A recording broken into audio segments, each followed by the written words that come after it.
Hello, hello, hello, hello. Welcome, welcome. Got some new art today. I've got a new connection for my drawing tablet here. It should look much better on the stream. Much smoother. I can do all sorts of stuff now. You can see all the little details. This is a piece I started working on today. I was at the coffee shop in between meetings and decided I wanted to do a new piece with perspective. So I'm drawing this 2-point perspective piece. It's supposed to be a greenhouse in the midground. Is that what they call it? Is that art? Am I doing art right? Yeah, I think I'm doing art right. So we got the midground, and then we got the background, which is sort of like a city skyline. And today, I think we're gonna try and add a few more like plants and stuff. So this is actually gonna go. Yeah, this will be in front. We're just gonna rename that to plants and stuff. Yeah. And for this one, we're just gonna put some plants in front of the greenhouse and do some stuff. But before we get started, I wanted to ask if everybody's day's doing okay. Raven, I know you're in here. You said you're doing all right. We were talking about vacuum cleaners or girls. I'm not sure which. But you filed your taxes. Good for you. You have taxes in Canada, really? Don't they file them for you?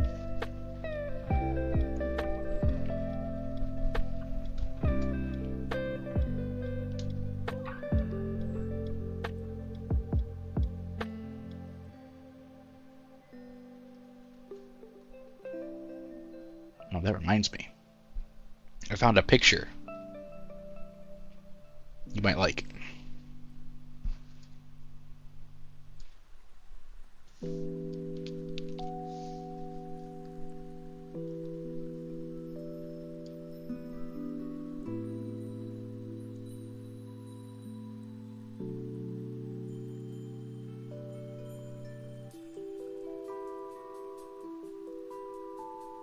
All your investments. Yeah, I can imagine, dude. Investing is that's like hard mode when it comes to finances and taxes.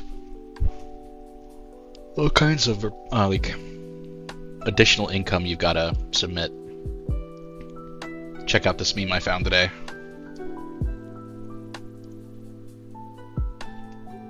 I thought that was pretty good.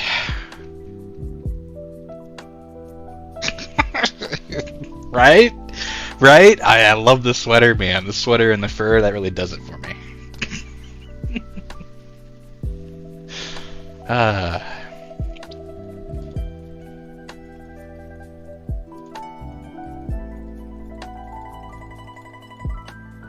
me see if I got the integration on my Discord is working. I think it is. It is.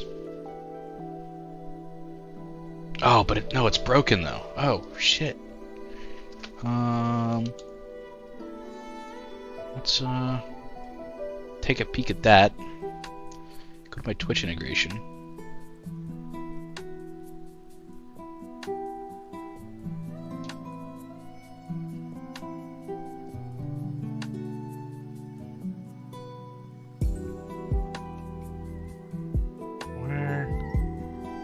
Where's the link though?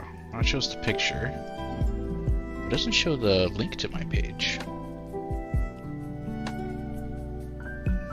Do I have to rebuild that? I'll do it later. It's not that big of a deal right now.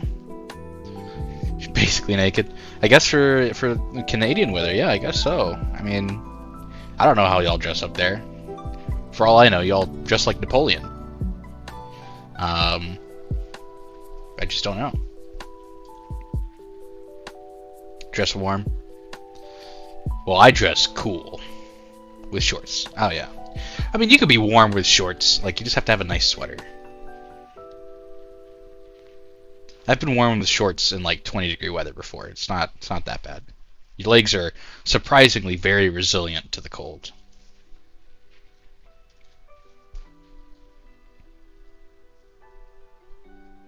Some leg picks. Lower leg picks. Heck yeah. Alright. Let's keep talking, but I'm going to go ahead and get started here. So we've got sort of like a wall down here in between these two lines. And so the ground will be like here. So we're going to build some plants and stuff up against that. So let's do this. Let's start with... I guess we should follow the perspective line. I got this new perspective guide, by the way. I didn't have this last time. I built my own perspective guide last time. And then I realized that Procreate actually does the perspective for you. All you got to do is go to Canvas and you go to Edit Drawing Guide, and boom, there's your perspective guide. I know it's technically training wheels, but you know, I've been drawing for like a month, so I think considering my circumstances, I'm allowed to have a couple of shortcuts I can use, as long as I'm building my skills while I'm doing it. So I think I'm going to start with some planters, I think. Some nice ceramic pots, you know. So we'll just start with a couple circles. Oh, that's interesting. Okay, so... yeah, that's a decent pot circle.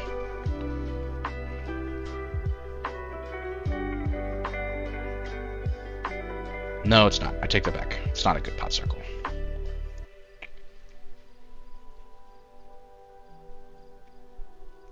You know what I should do? I should let people know that I'm streaming on Twitch. That sounds like a smart thing.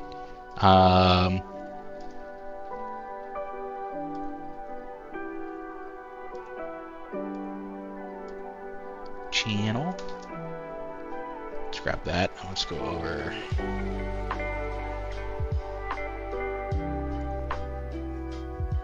Boop. I'll drop this in DBZ's Discord today instead of Enzo's. I don't want to overflow Enzo's. I am taking some suggestions if you want anything, if you want me to add anything to this picture. I'd feel like it'd be a good challenge, you know, if I could just like throw in something. Do it Enzo Discord? Okay, fine. If you insist. There we go. Draw you. Okay, hold on. I'll just put this in here so we have it for later. Come on. Yeah, there we go. Come on. Raven. I'll put a raven in this picture. Caw. Yeah, caw. Okay.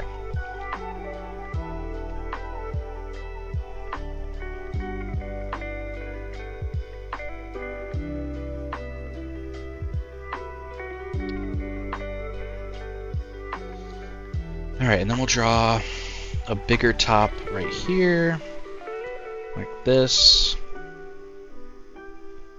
Let's get that outline looking nice and good. We might need to adjust that slightly.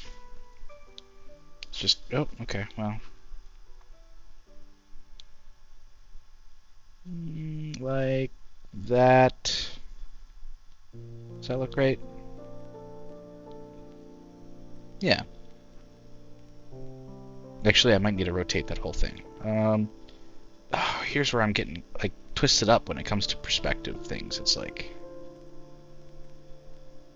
yeah, that looks better. I never know how to align it quite properly, so I have to like figure it out as I'm drawing and play with it until it looks right. And I'd rather just, you know how to do it. I guess like, that comes with practice, but.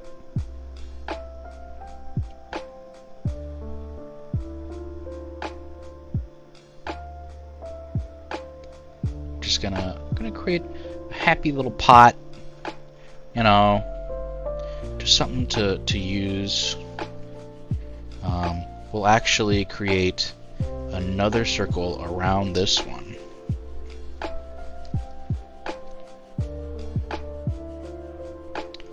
Right, like so.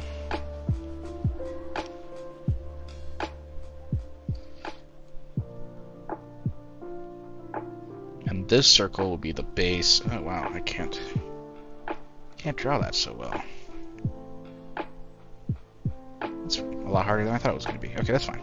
We'll do a little bit of a vertical line. And between those two lines,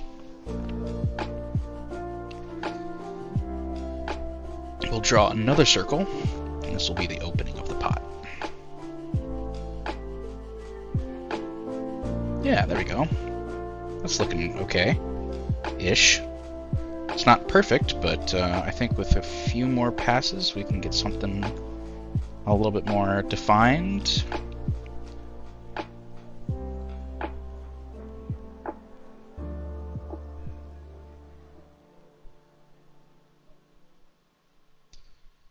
Let's go back, actually. This is not quite right. We'll make that a little bit taller, and then we're gonna try to align that a little bit better.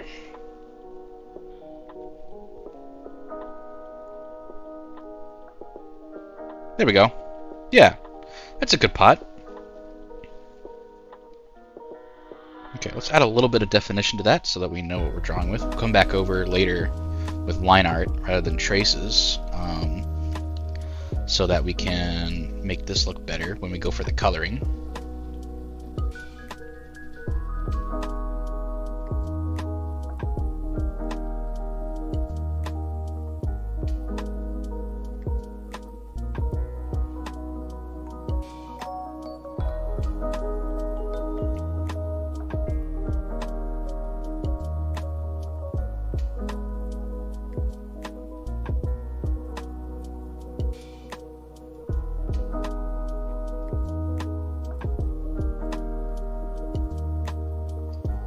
Okay. Yeah.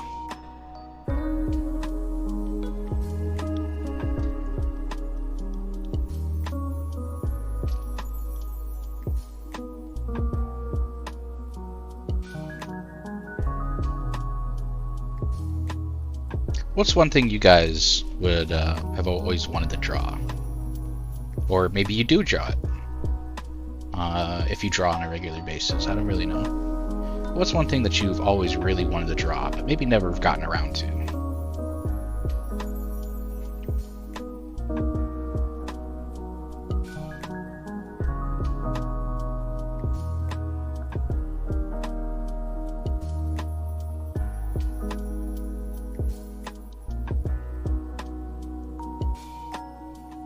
For me, I'd really like to be able to draw, like, mechs and stuff. I love mechs. I've loved mechs ever since I was a kid. I played a game called Armored Core 2. Maybe you've seen me do like a short stream on it before, but that was like my first mech game, and I fell in love with Armored Core specifically. But I fell in love with mechs too. So like I got into Gundam, I got into Mech Warrior, I got into not BattleTech, Macross. Yeah, BattleTech. Yeah. I got into all sorts of stuff that was like mech related, you know. I just love something about the chunkiness of robots. They're just big, huge, lumbering machines. You know, they're super powerful. They're like technologically advanced. They got the cool cockpits with the 360-degree camera screens, and you know, you get the massive laser beams that shoot through asteroids and multiple ships, and just just tons of detonations in space and stuff. It's super duper cool. I think it's very, very cool. Alright, so I think I'm actually going to rename this one to Pots.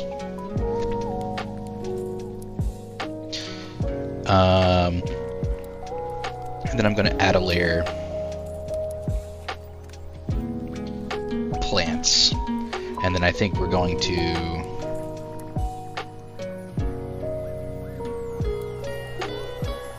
Can I group layers? Oh, yes, okay. So we can rename that and go pots and plants. I'm going to call this, actually we're going to rename this one, we're going to go pot left 1. Plant. This is my programmer coming out here. Plant left 1. Boom. Alright, so the plant needs to go inside the pot, so we're going to put him below. Yeah, plant goes.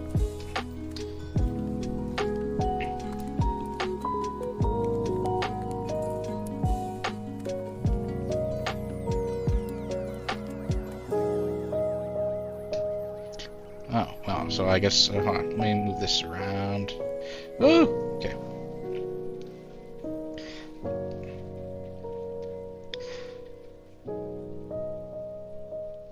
Just call this left 1. Boop. Okay, cool. So now we've got all that. So now in our plant, let's, this is going to be a little bit of sketching and less construction, because of the way that you draw plants, but what would be a good plant? I think maybe...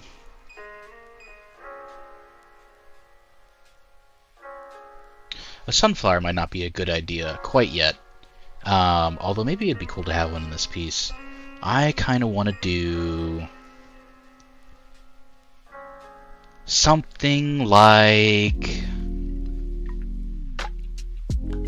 some kind of flower. I gotta pull up a picture of like a bush.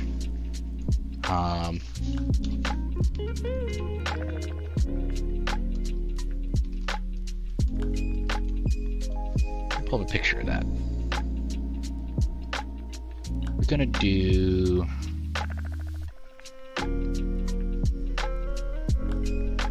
it's got to be something I can just do that's like a little bit simple. It doesn't have to be totally simple. I want something I can actually draw, you know.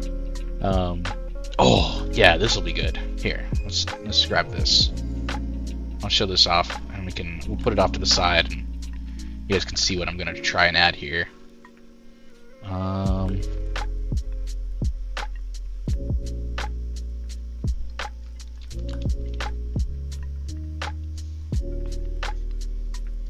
Throw that in here. Save.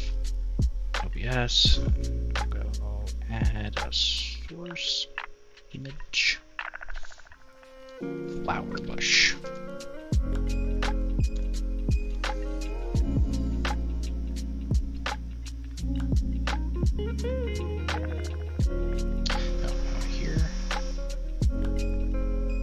Here. Oh, did I not save it the right way?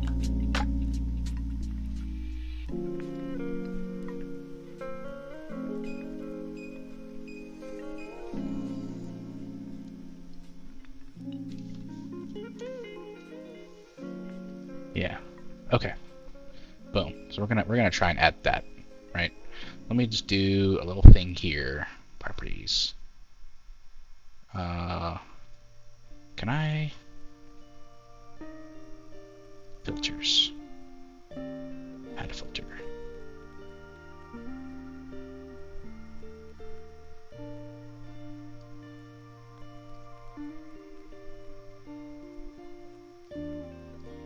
Oh, I can't change the opacity? What?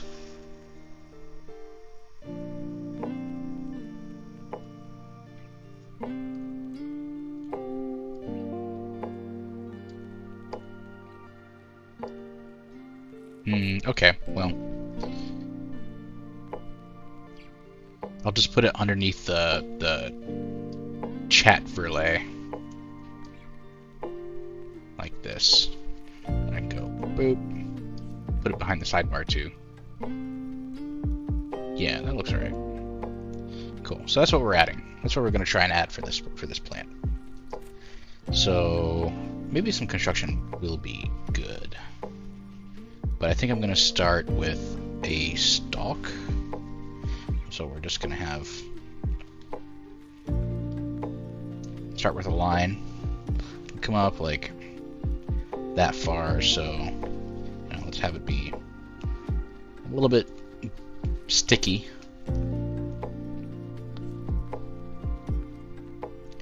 Come to a point.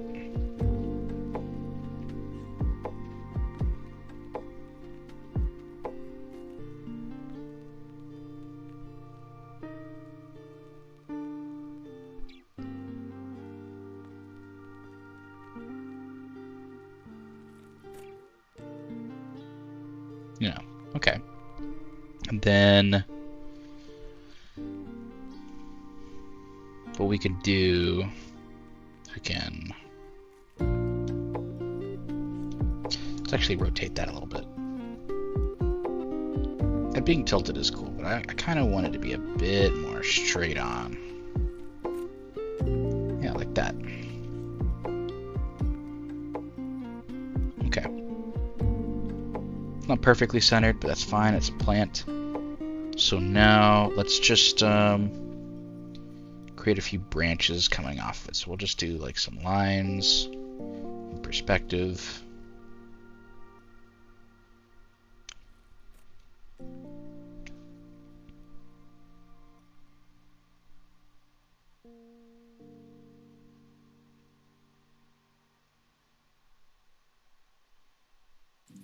Yeah, okay. While we're here, let's go ahead and just make this a little bit easier for us to see through. Focus on the plant. I'm just gonna start adding in little circles wherever I want the flowers. So, you know, have a couple flower pairs. So we'll do a flower, various sizes. Maybe some near the stalk, some near the edges. Maybe a cluster, like here in the middle.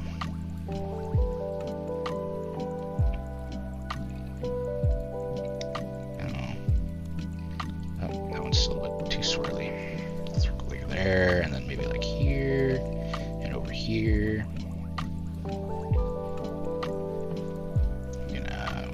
Here, a few more on the crown, maybe. Make another duo. Throw one more on the edge, right? So that could be our flowers, and then we can do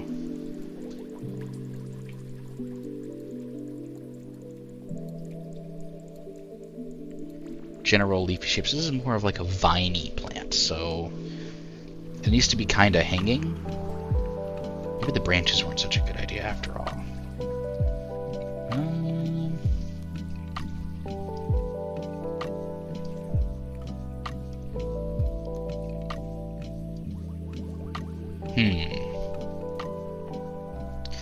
We can just let's just play connect the dots for a little bit. Let's just like kind of do like a little bit of this, right? We're just gonna kind of prototype it.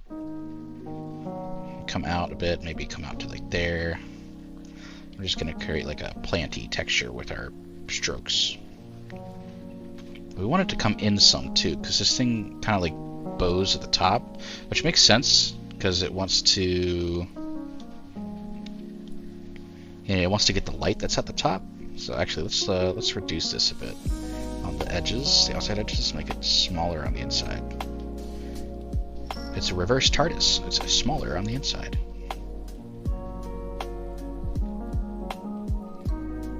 Like that, and then like at the bottom, it like come out, hang over the edge a little bit in places. So a little bit there, a little bit here, maybe like kind of hanging out around the pot of the edge spot. Comes out a little bit, another little bit over here, just one. Comes back in, and then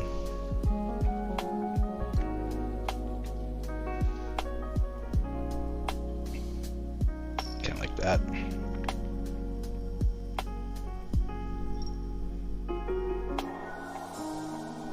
I don't know. Yeah, I don't like that. I don't like that at all. Let's start over. Alright. So I think maybe starting with construction is not the right move here. I kind of want to just do a sketch. So let's make it like it's just a nice plant shape to start. Let's go with a crown. Right, and then the crown will kind of like bow up under, and then we can kind of have it come down into the potter. Right.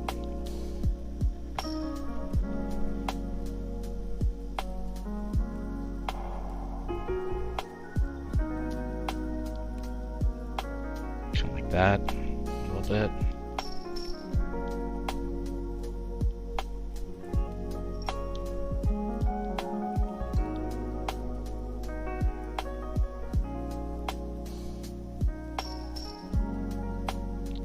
That.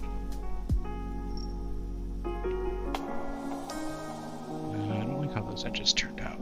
Let's make that a little bit more smooth. So like that, you know, we could have like a couple of layers. So I do like this layer, and then maybe like a little bit here and a little bit here. No, I don't like that either. Let's see.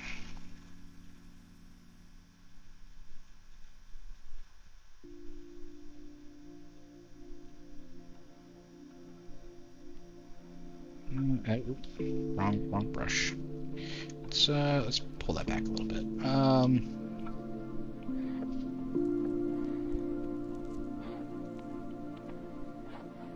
Maybe we should draw this layer by layer. I think that might work better. This plant kind of reminds me of like a layer cake, right? So maybe the solution here is to draw a layer. Alright, so let's do like a leafy layer. We can do like a leaf, a leaf, a leaf, a leaf, a leaf, a leaf, a leaf, a leaf, a leaf, a leaf, a leaf, a leaf, a leaf, a leaf.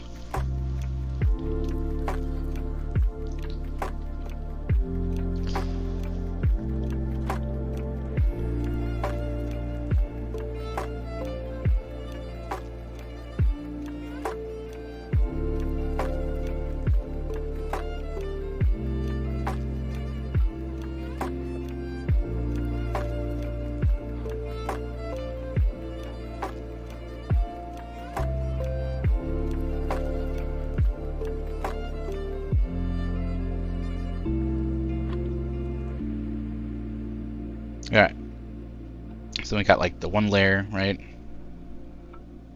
We can do like another layer on top of that.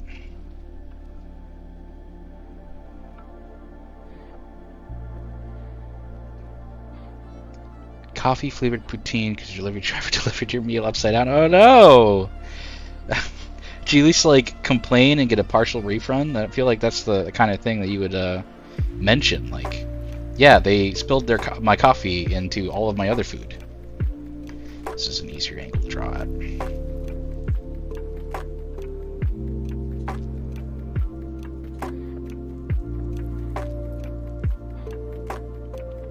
Got another layer, maybe.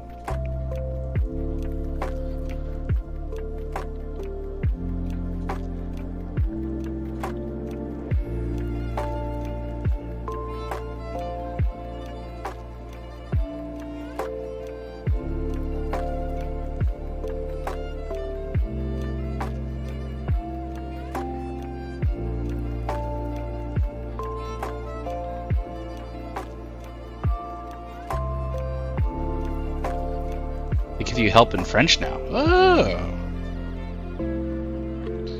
good.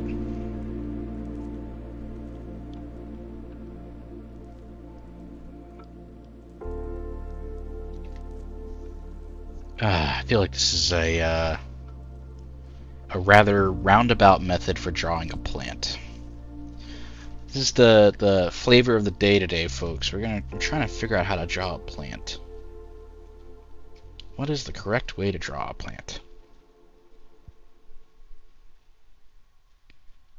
You know what? I'm going to customize this plant so it works for me. That's what I'm going to do. We're going to do some gene splicing and play around with things that should be better left untouched in nature. And we're just going to make this our kind of plant. We're going to make up a plant.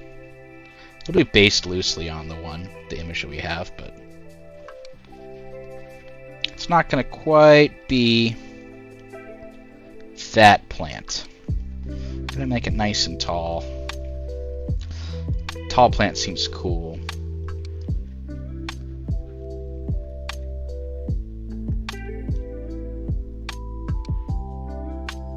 Yeah.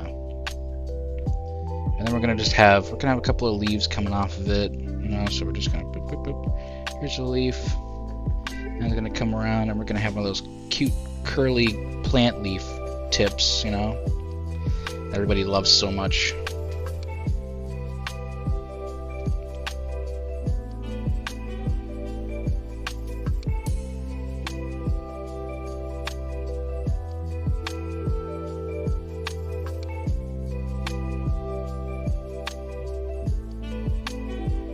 Boom.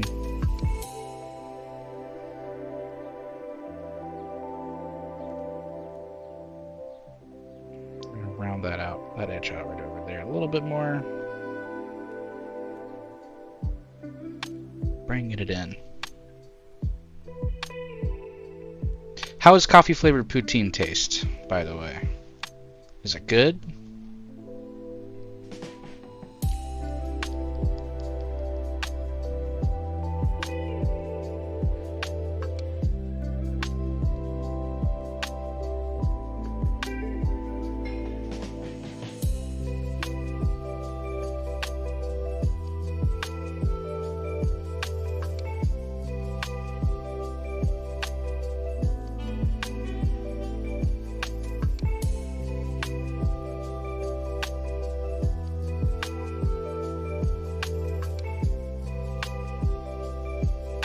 Burger fell apart when...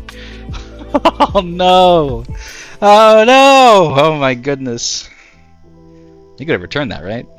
You're gonna. Well, I guess you can't return it. No, I take that back. Go to the restaurant, show it to them, and return it. Like force them to take it back and put it back in their stores. You know, anything else is a waste of food. There are starving children all around the world, and you're just gonna throw away that food? I don't think so, sir.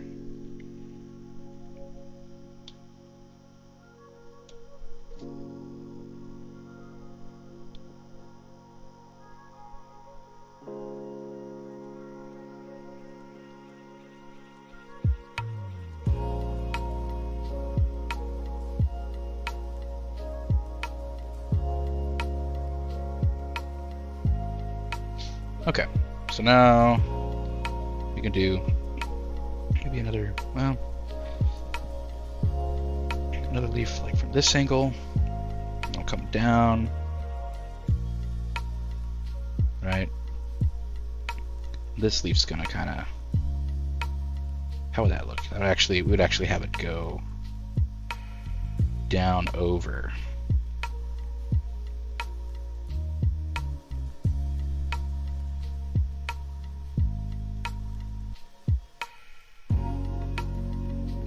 See the nice little spike right there. Then we would come back around, and this leaf would actually come up like so.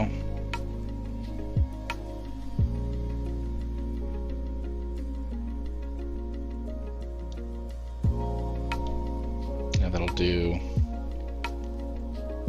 It'll be a little bit smaller, and then we'll actually do this. We're gonna change the tip a bit.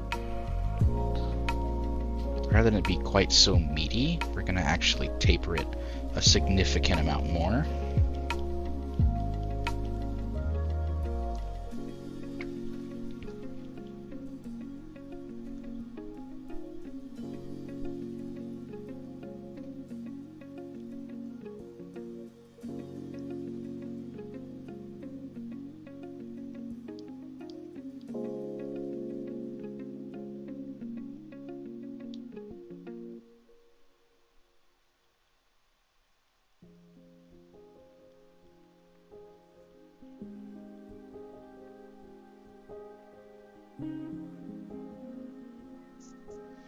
Okay, and then off of that flower, or that leaf, we're actually gonna, or branch thing, I'm actually gonna throw a flower on there, and we'll do one of these flowers. So we'll start with like a basic circle,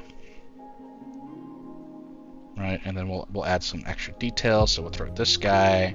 There'll be like,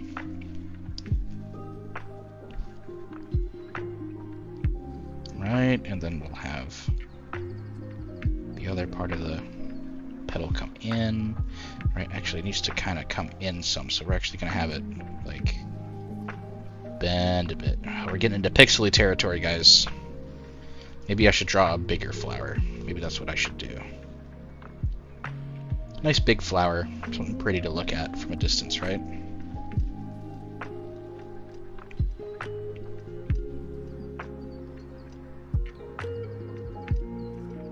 Maybe a pairing of them.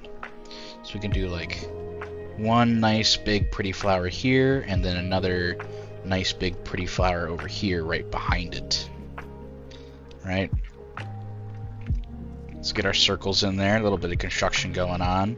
And then for the flower itself, so first we'll have like kind of figure out where the stem is going to be. And then for this guy, because it's right next to him, it's just going to be like that a bit. Oh, you know what? Actually, we'll need it from a more of an angle. So we'll have it come in like this.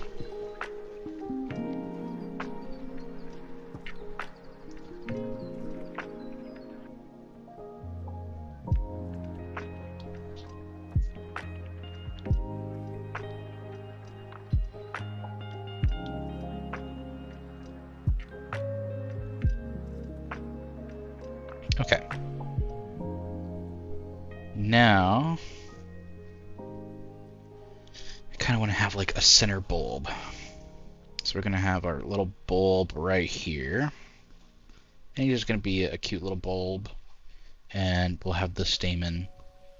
So we'll make that a little bit more obvious there. Right, so you got a bulb and a stamen. Maybe a few little like neat little smaller stamen pods at the end of that. I don't know, something. And then starting from here at the base of that, we'll begin to draw our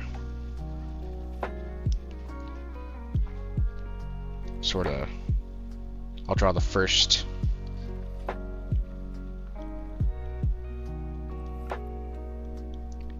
like petal, right? So we got petal here. There's the little leaves or the little veins that come out for the petal, and then we'll actually make this like an exotic looking plant. It'll be like webbing. All right, then we'll round those edges, and then we'll bring it up, add a little bit of detail to these outer parts. Yeah.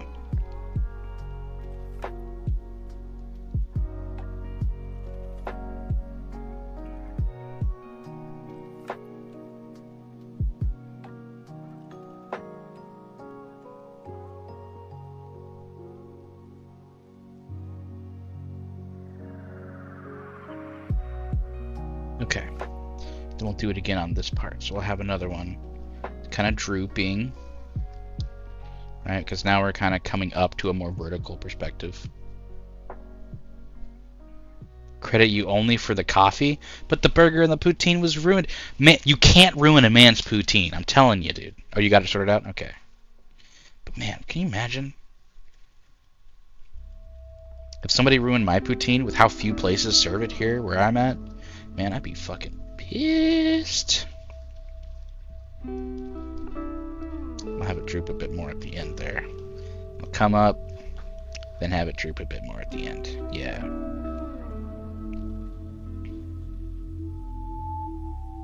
Ooh, actually, I take that back. Let's maybe instead of drooping at the end there, it's starting to curl around. So we're actually going to have it like pop out more.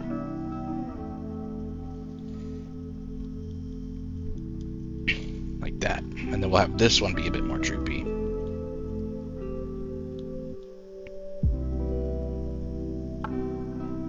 Yeah, okay. So 1, 2, 3, 4, 5. This is 1, 2, 3, 4. We need a fifth one. So now we should be able to start seeing the base plant. All right, we'll add our little webs. This one's a bit stretched. This one's a bit floopy.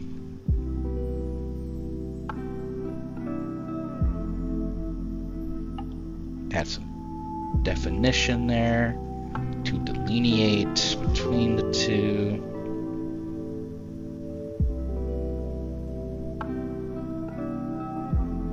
Alright, and this one's going to be kind of interesting. So we're actually going to bring it over. It's going to come over top of these guys. Right? So it's actually going to come up and over. And we're going to be looking at the top. Right? Now we're going to be looking at the underside, sort of. So up, over. This one should be higher. Over, over. Up, over, and then up, over.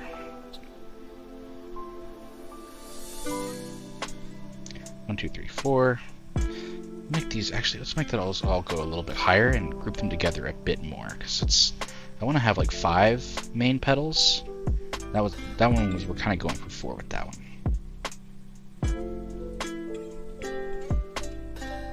So we're gonna come up, nice long. And then we're going to come over. We're going to come over. We're going to come up, nice and long.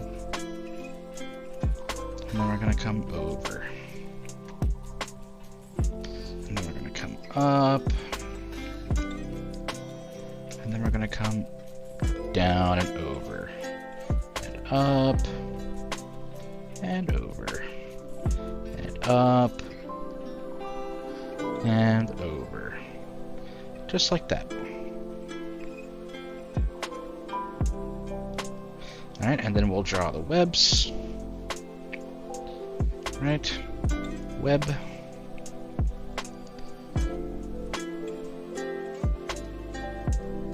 One, two,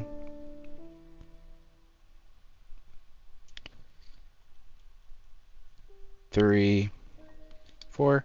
Add some definition to the outer lines of that. And then we'll come back in with a nice small eraser. And we'll clean up the overlay.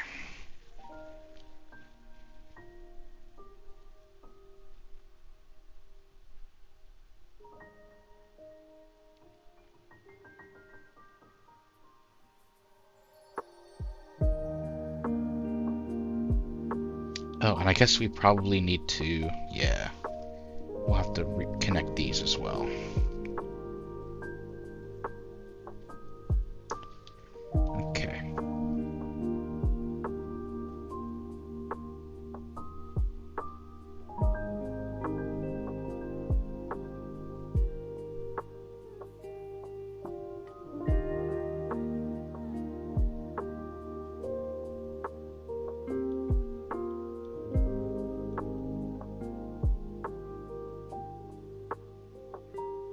Well, that's not really ideal. I guess I'll make it work. I'm not super interested in like spending too much time here. This time what we'll do is we'll just kind of build like a basic shape. We're not going to bother trying to build the whole thing. We're just going to kind of build the whole droopy flower bit. Alright, so droop, droop, droop.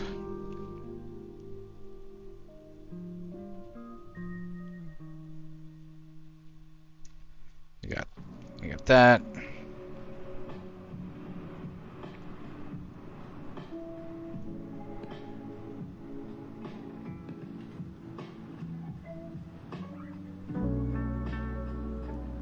Connect those, connect that. And then over here we'll do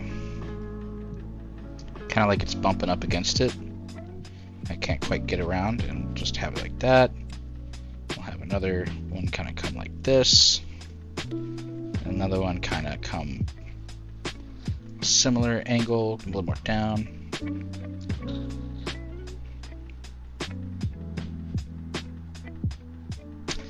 Hold on.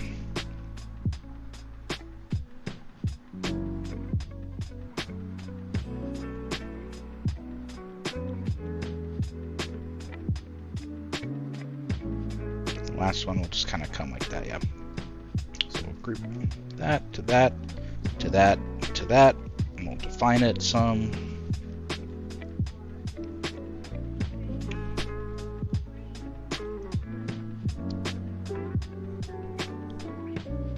Yeah, how's that for a little custom flower? Kind of trash, but you know what? It's alright.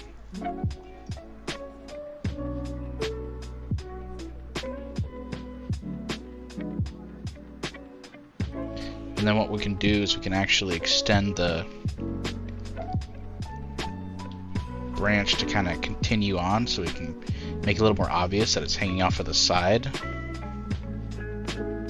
That's why it's drooping so much, is it's got this big old thing on it. And then we can have a thicker leaf like right here. Oop, that's an eraser. Thicker leaf like right here, you know? Kind of come down a bit. And then we'll have that big, nice, wide umbrella-like thing that we do so love. Big, wide, but it should come down. No, hold on. Let me think about this from a construction perspective. Exercise our skills, folks. Exercise our skills. Alright, so we're basically building a cone. So the cone's going to be kind of like this, right? And then we're going to have the cone kind of askew. Kind of like that. So we're going to have like a curved, almost like twister looking thing, right? Ice cream flowers. Right? How cool would that be? An ice cream flower. Kind of pull it in like that, and then this probably will end up going behind the stem. So we're not going to draw that too much. We're going to draw the stem kind of over that.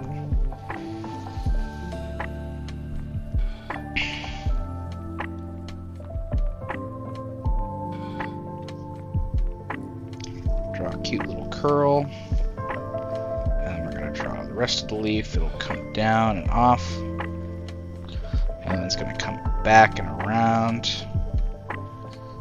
And it's going to come out wide. Alright, nice and wide. And then we're going to have this part actually be a bit more defined. So, you know, we have got the stem here, and you got the leaf coming in right there.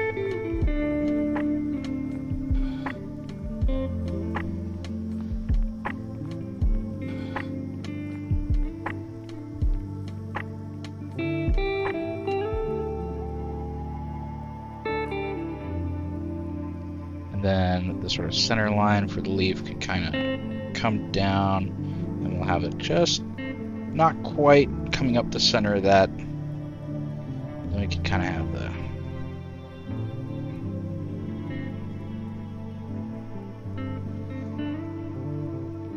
some of those vein looking things, you know. Yeah, good leaf like that.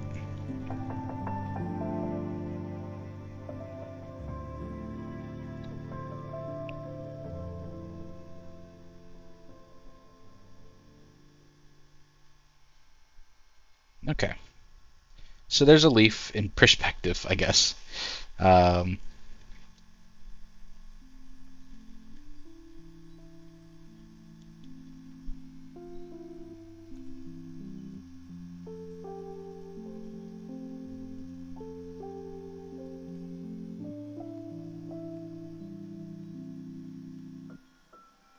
It's something. Probably should just, I honestly feel like I should just make the stem way thinner. I feel like it's way too thick for what it is. It's such a weird plant to have a stem like that, you know, or like a main trunk like that.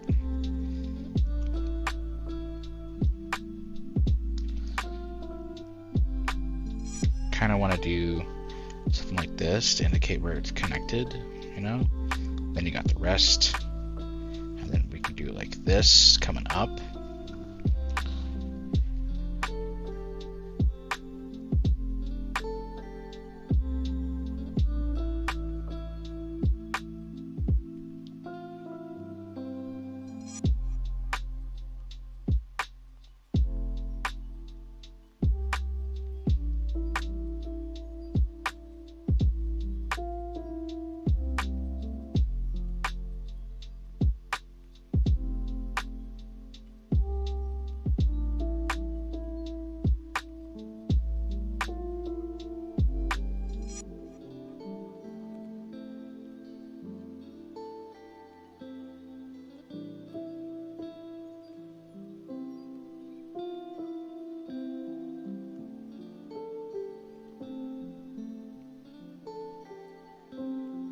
Ice cream flowers would be a good thing to draw. I think, yeah, okay.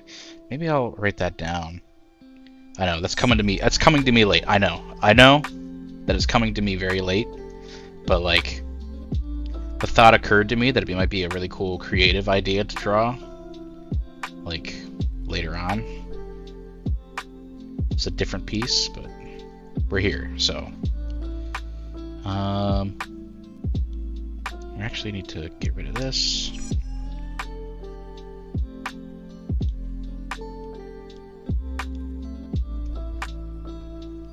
Okay. There's one done. Let's go back and make this guy thinner. So we'll draw one of the stems. A little more definition. All right, and he's gonna come down right into here. Boop, boop, boop, right into the same spot. Nice, good curve. And then his buddy line, which is gonna help define this trunk-like structure, come up right next to him. And it should sharpen to a point much, much sooner. There we go. Yeah, yeah. All right. Now what I want to do here actually is I'm going to create a new layer. And this is going to be a flower layer. And the flower is actually going to, we're going to go ahead and add a couple flowers on this layer. We're going to have the flower stem coming up, right? And then we're going to have the base. I'm going to call this the base. It's going to be a little bit of construction. A base. And then out of that is the stem. I can't remember what these things are called. And it's going to be the big thing there, and then a few smaller sort of sub pieces, and they're just going to kind of like droop just a little bit. And we're going to add some dots there for flavor because they're yummy and they're delicious. That circle, actually, I want to redo that circle. That bothers me a bit for some reason. I'm going to actually do it more in perspective.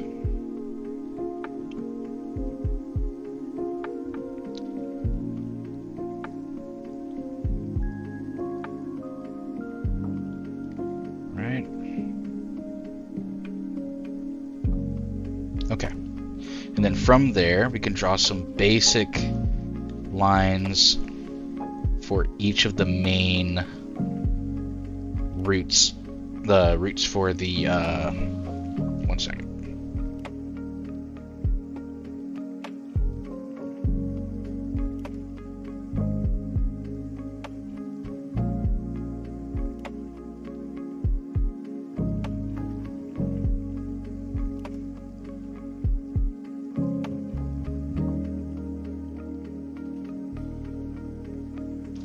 Okay, sorry about that. I had to knock the door.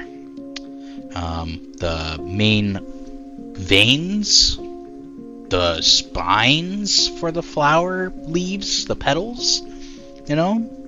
Like a main sort of thing. And I kind of want to have them like a single joint in them so they can kind of like, I can give them kind of the droop. So there can be one, and then back behind that can be, this could be another one. It'll come up and over. All right, and then it's going to kind of come in. A little bit of foreshortening on this one. So maybe actually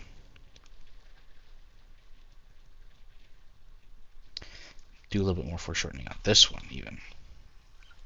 So have that be one, and then it can kind of come towards the center a bit, and then the next one start here, and it will come up a little bit more vertically, and then it will come down towards the center a bit. Can have one here, and it will come towards the center a bit. I know what I'm doing wrong. Those are not very evenly spaced. What's a vegan's favorite flower?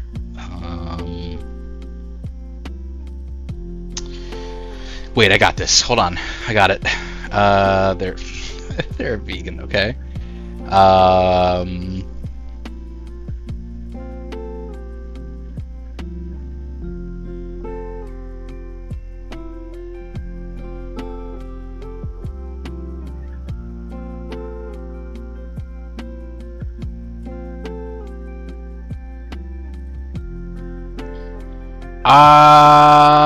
What is a vegan's favorite flower? I can't come up with something clever to say as an answer. What's the answer to the joke here?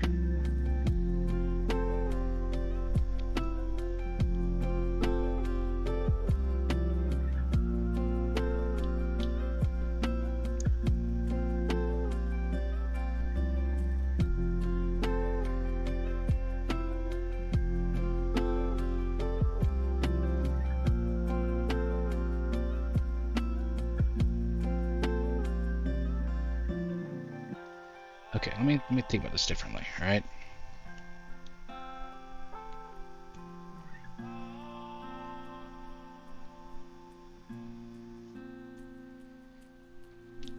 It's a flower. How hard could it be? Oh, they're a vegan. Do vegans not eat flowers? Is that what it is? Or do vegans not like flowers? I'm so confused.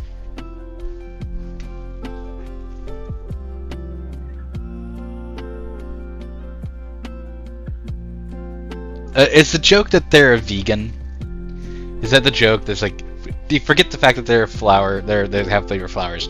They're a vegan. Is that the joke? I'm kind of lost. I know how I'll do this. We'll have sort of like a circle like this, right? And that circle will become a cone. It'll be a curved cone. Come out wide, starting off, and then gently curve into the base.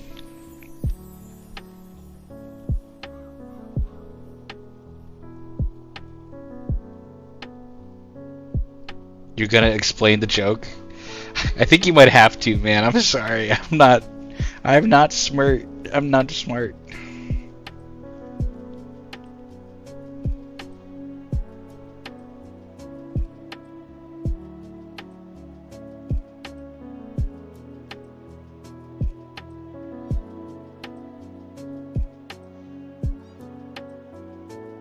This is gonna be my sock flower.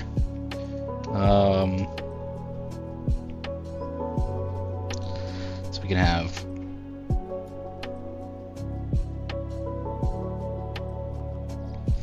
I know what I did wrong.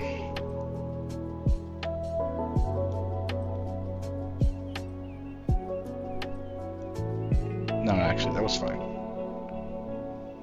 Take back what I did. Then we can just draw outlines for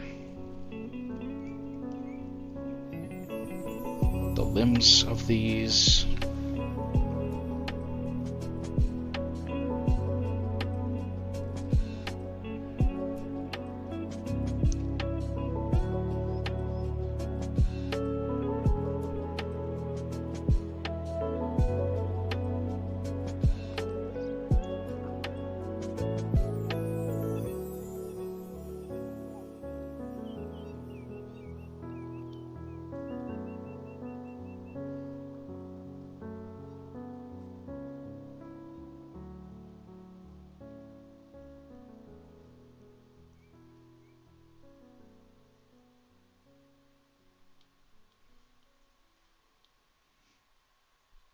Then we can draw the smaller bits. Alright, so we'll draw the outer ones.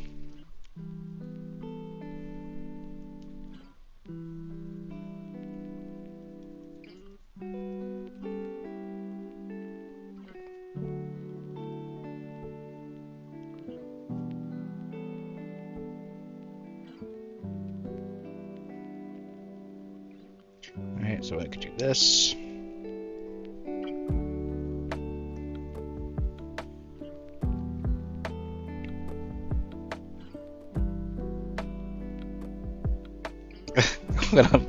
When a mommy vegan and a daddy vegan come together, a vegan is born.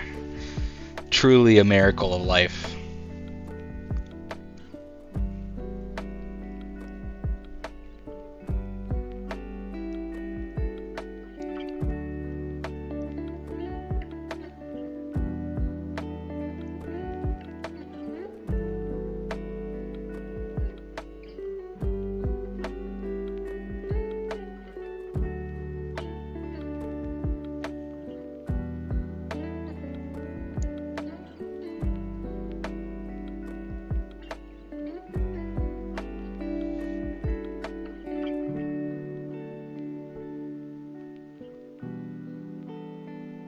Do that too well defined. I need to go a little bit lighter there. A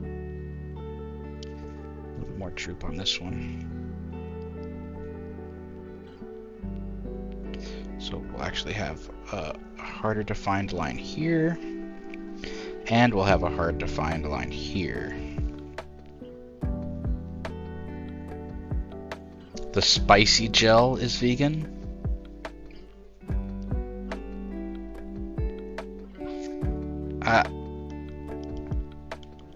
Man, you're throwing me for all kinds of loops here, dude. Like I've never the hard questions, man. I can't answer the hard questions.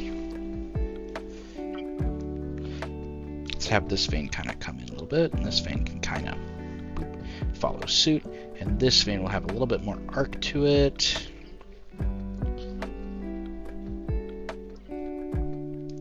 This one is going to be like, we're going to have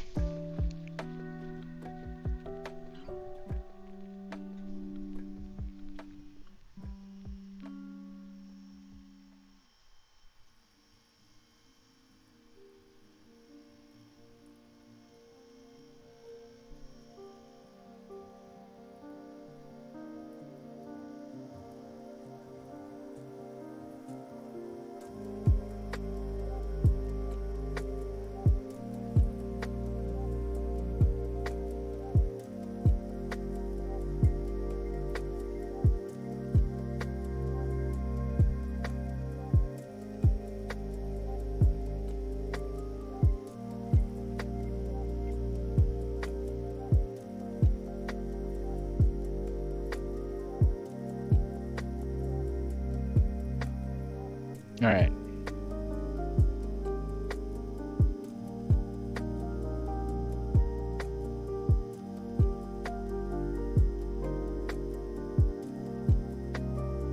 Okay, actually, we need to think about this one carefully. It should come up to here, and this will be a hard line, and it's actually gonna kind of override itself, overlay itself.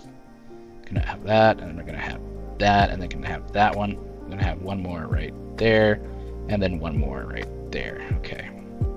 So these will all connect just fine, and then we'll have our little webbing, right? And this is actually gonna come underneath and connect to there. And then what we'll do is we'll just clean up anything that was here. You shouldn't be able to see any of that.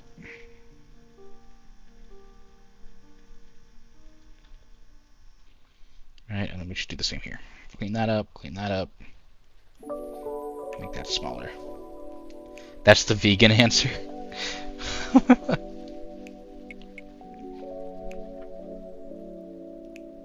You know what? You're right.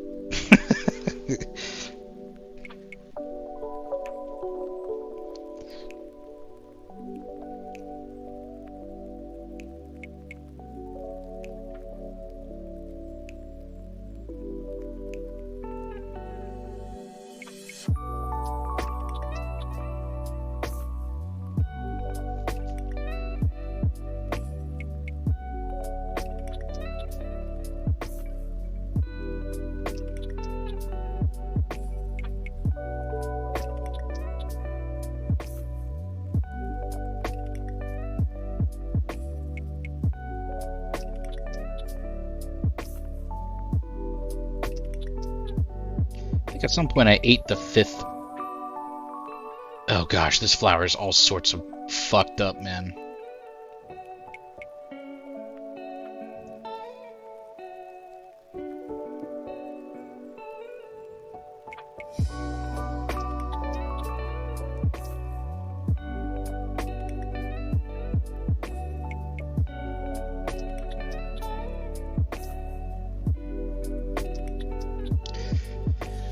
Oh, remind me to do an easier flower in the future. This one down here actually looks like 5 times better.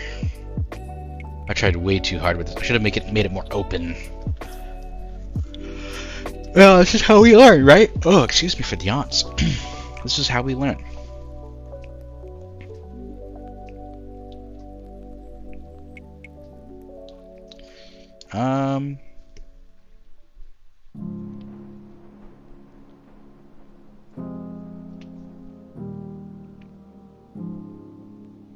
We'll just have another one back there. Yeah. Gotta give it to the S.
What is the S?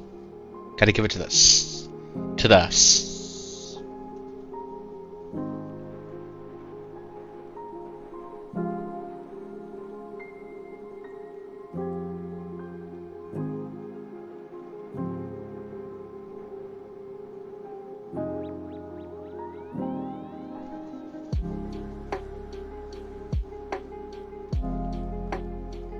Well, you know, it ain't perfect, but I think that's a flower.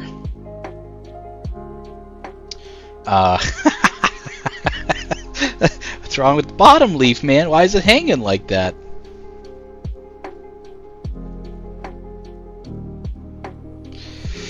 We'll get better. We'll get better. There's some good perspective in there. There's some not so good perspective in there. I think this was a much more honest attempt, even though the top right part is a little bit off. But let's not forget this beautiful leaf we made. In contrast to everything else we made, maybe I should just draw leaves, guys. I'll just draw leaves from now on. Maybe that's what this plant is. It's like a giant leaf plant. So what we'll do to kind of show that off is we'll draw ourselves a nice big leaf at the back here. So this big leaf is going to be kind of like this at the start, and then it's going to kind of droop down like that. So our cone is going to kind of, it's how we want it.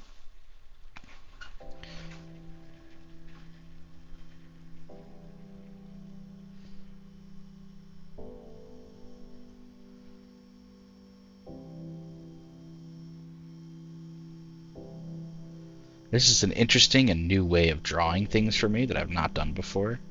But I also have to consider this. So this is going to kind of come up like that. It's kind of folding over, right? So this is our fold over line right here, where the leaf folds over. What we want to do is we want to create a nice round sort of progression that leads over the stem, right? And then comes back around to meet with the rest of the plant. And then we're going to have like those kind of leaf veins, the stomata the chlorophyll. All the chlorophyll. Kind of like that. And then we'll kind of make this actually a bit more defined. And we'll give it a little bit of a drop and like an S-ing here. Right? So that because on the other end you won't be able to see it, but the little tip thing will be over there. And then here we'll add a little bit of more curve. And then kind of just gently bring it into a more straight, maybe not a different curve. Round out the bottom there. And then over here, kind of do something similar. And it'll go through here, so it'll actually come up and over, and we've got the folding line. So this guy will actually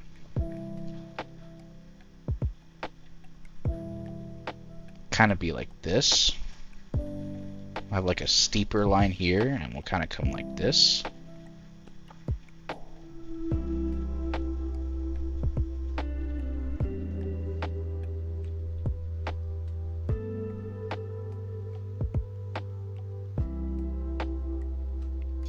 Have a few more of those lines, and then on the bottom of the leaf we can be a little bit more like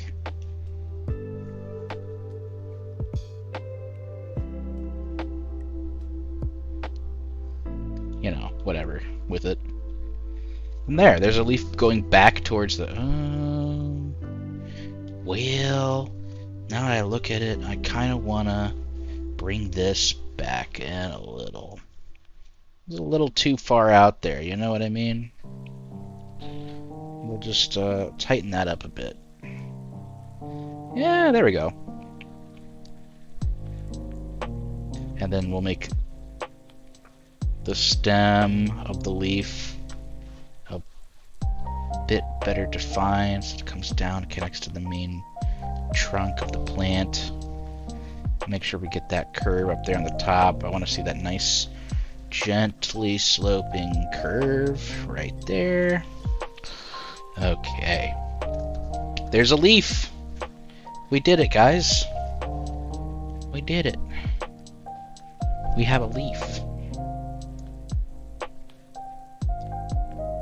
And you know what?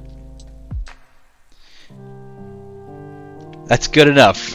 We did a plant, guys. We did a plant. We did one plant. I'm not going to do that plant anymore. We're going to do a different plant now. That was... oh my gosh.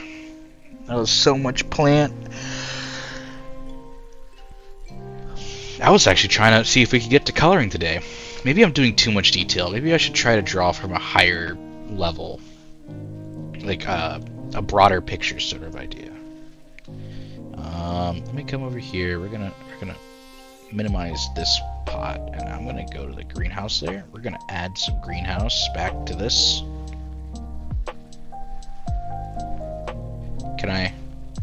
Where are my camera controls?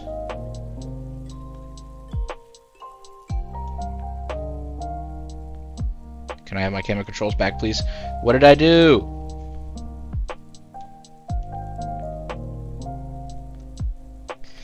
Give me my camera controls! There we go.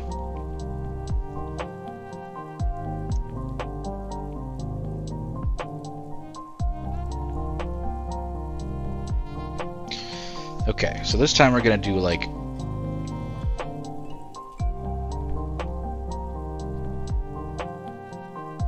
wait.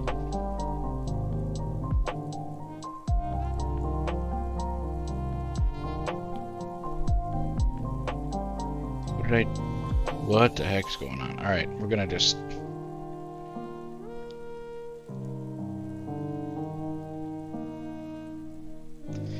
oh my god, I didn't realize I had so much open.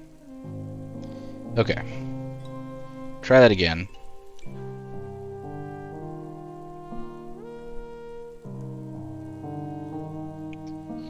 Okay. Everything's back to normal now. We're actually going to take this guy. We're just gonna merge, merge, and then we're gonna flatten. Boom. Alright, no more weird layer nonsense. We're going to keep it much simpler now.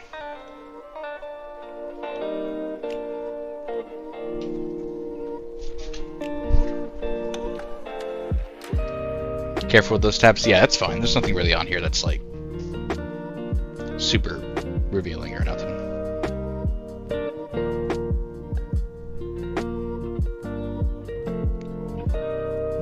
We're gonna have like a planter table. So we're gonna start with like a square.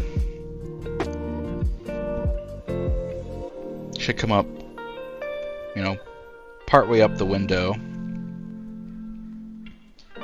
Kind of follow along the perspective line, the green perspective lines. Okay.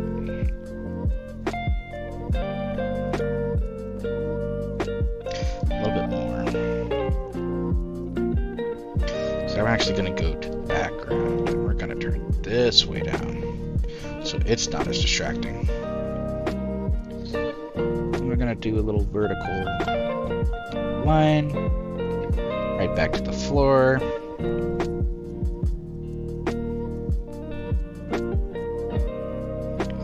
And then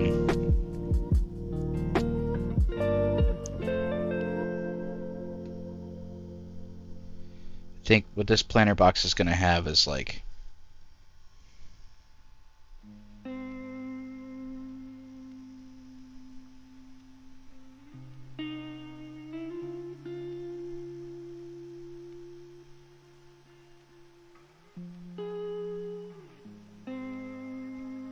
it's a really long planter box. It's going to be kind of, it's got to be kind of short.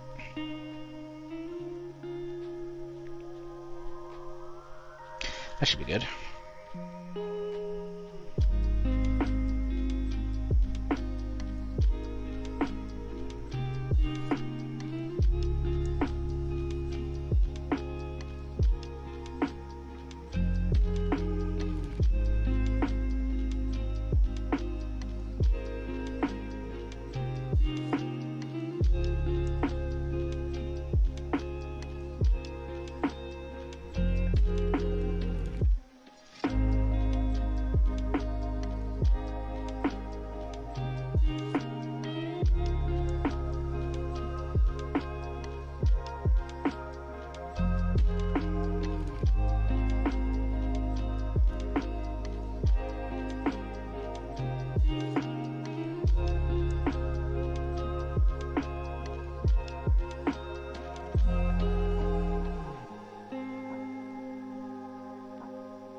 Just mind the perspective lines.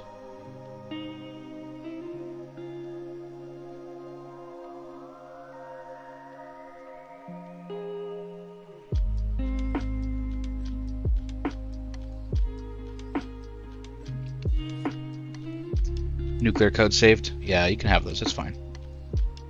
I don't need them. Not anymore.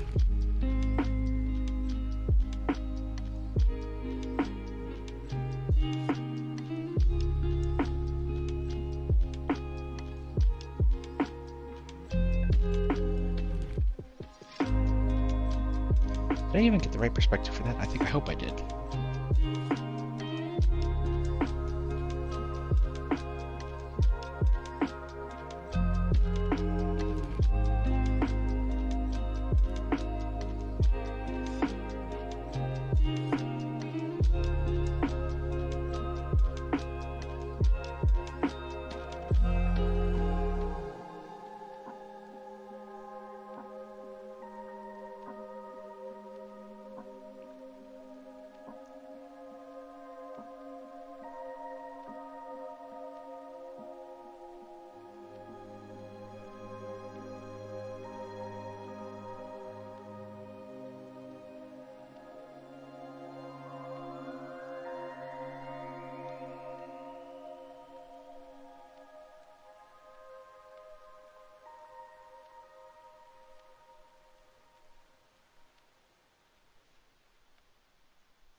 Nice straight lines. They're not really that straight, but I'm getting better at it.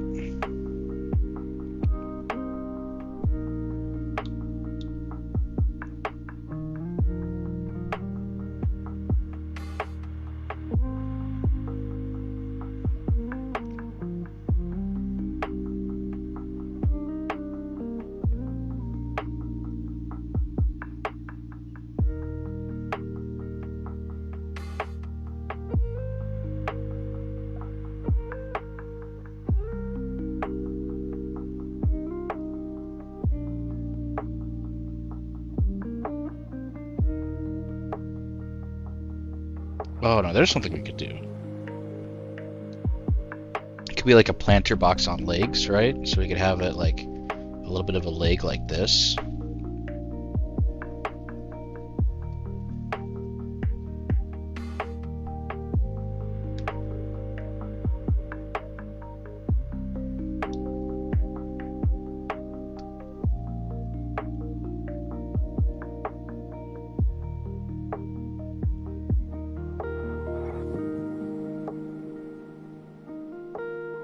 Just bring it up to the line. It'll make it easier to draw the next one.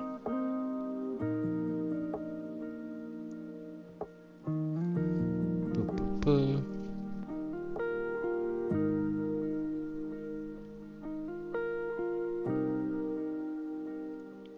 This will go in front of that.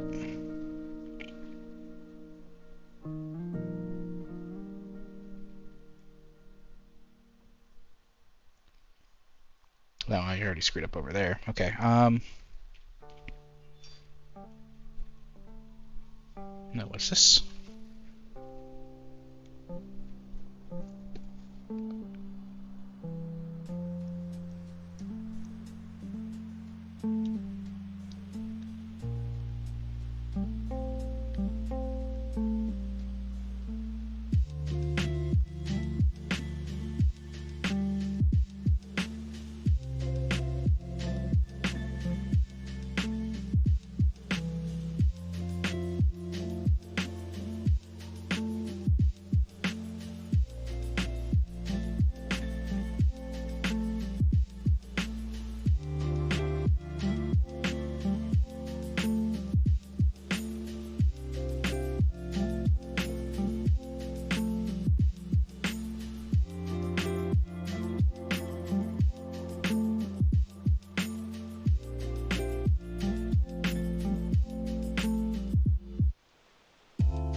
Okay, so we got our planter box.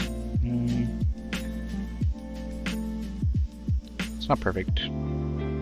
Okay. What do we want growing out of it? Oh, did I? I did do that. Okay. We need to just finish drawing this line up to here. And then clean up this line.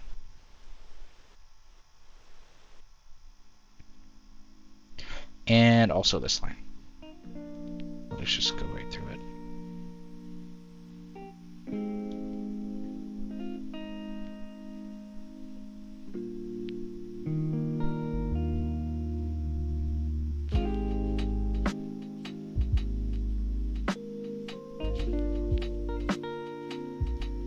Get the greenhouse layer and bring that down in opacity again so I can focus some more. That's not a straight line. Let's fix that. Well, it's not a line that fits the perspective at least.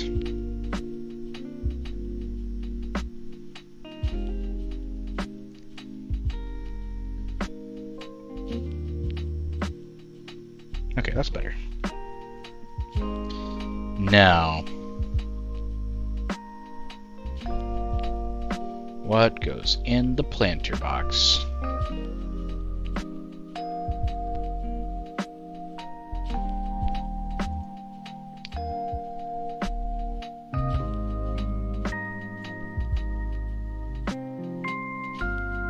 True. True.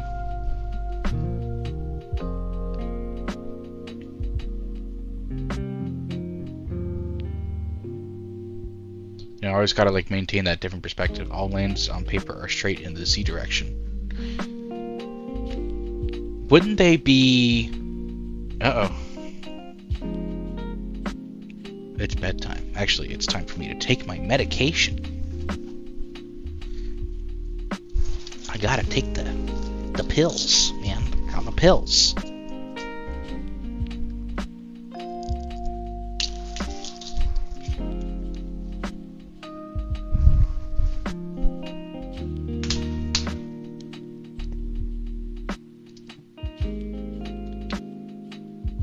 Like a chili pepper? Let's see.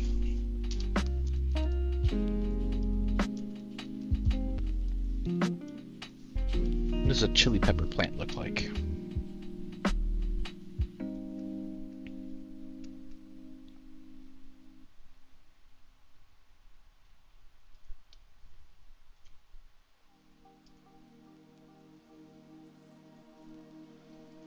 Let's update this.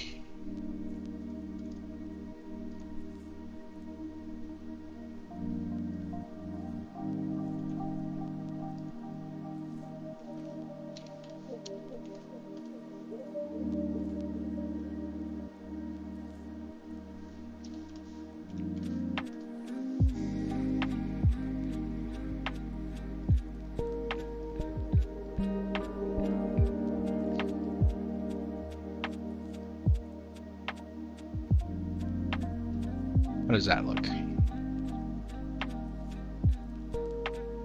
That's our new picture we're gonna go with.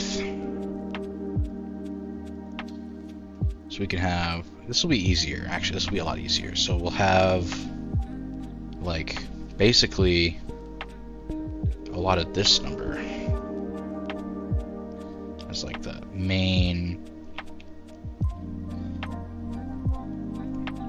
doing it all from like a center point, but really it's more of like a, there's a bunch of them shooting up in every direction all over.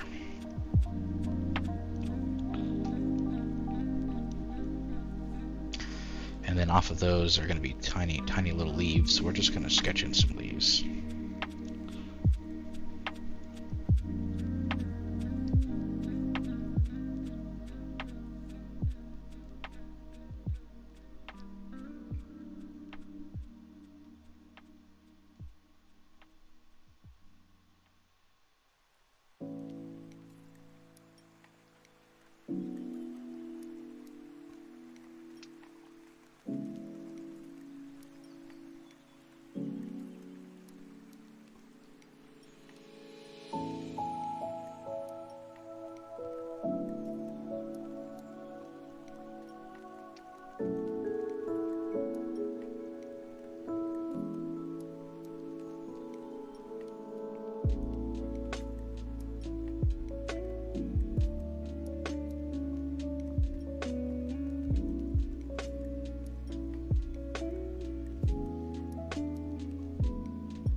Alright, and then hanging from them, we're gonna have like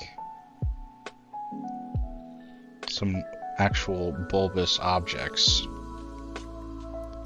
Alright, just kind of like intermittently, we'll have like a sharply defined sort of hanging bulb. Maybe some of them are going vertically because they're smaller.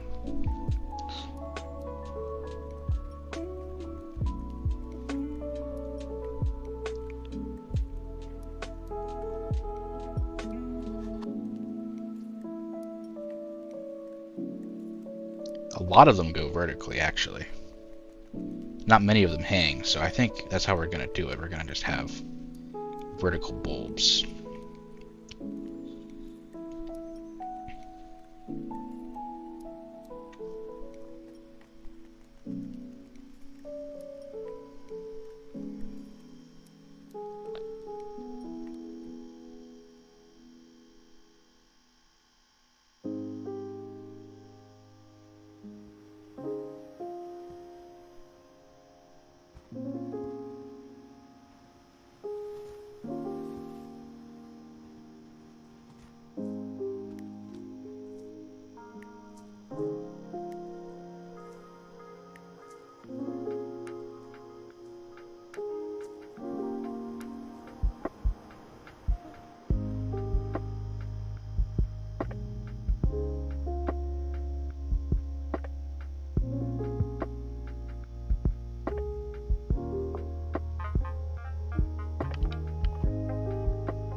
Alright, should be enough spicy. Let's make sure these lines are coming down into here a little bit more obviously.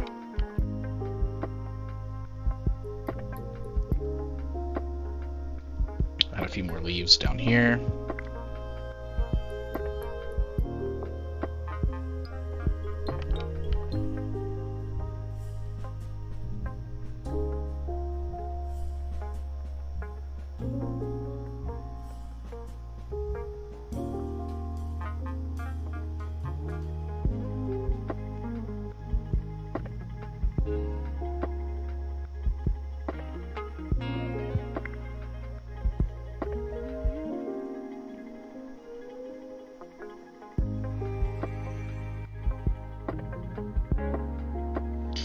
Scroll out from a distance, that looks pretty good.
next?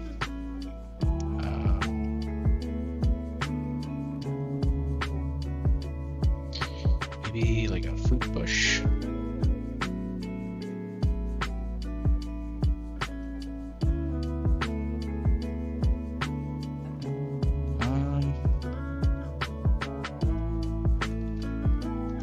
What kind of fruit bushes are there?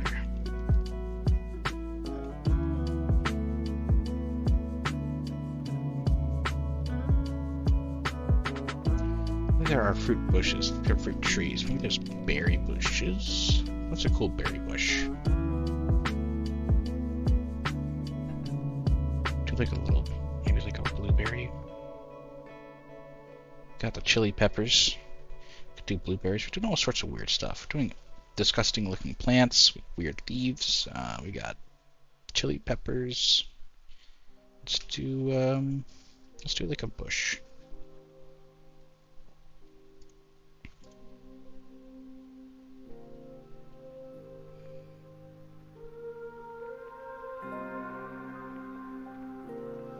This is kind of a similar deal, a lot more short. Things are more grouped together.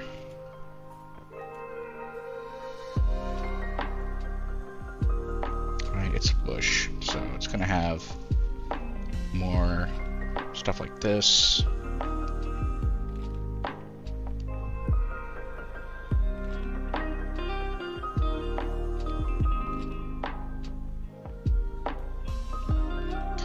And we're gonna kinda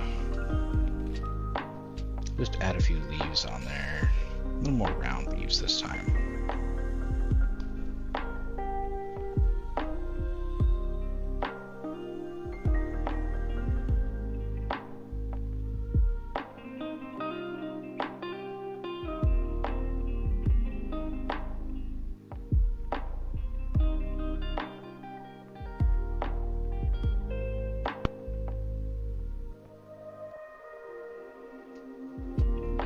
Leaves are more, they're kind of more go up like this, like kind of more like dishy, dish leaves.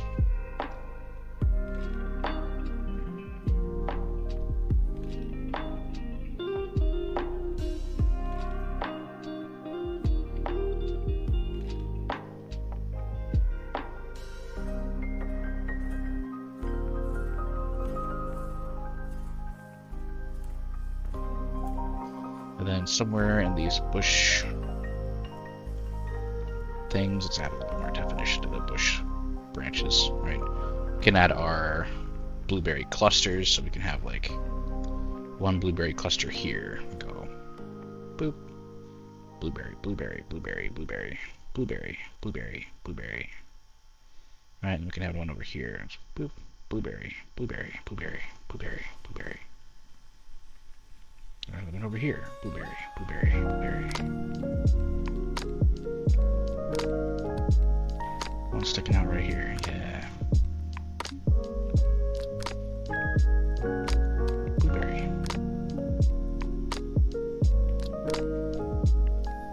And maybe just one at the top with like just a few on them, you know?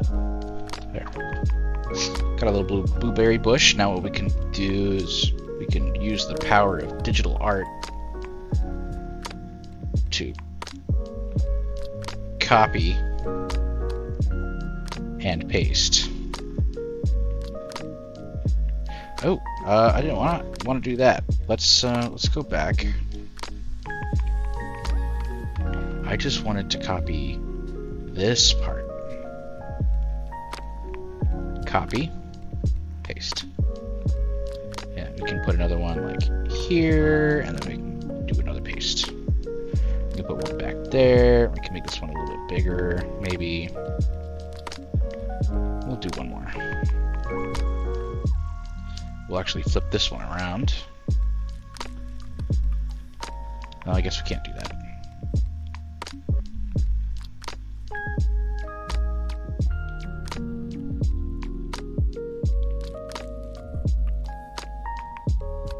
Boom. There we go.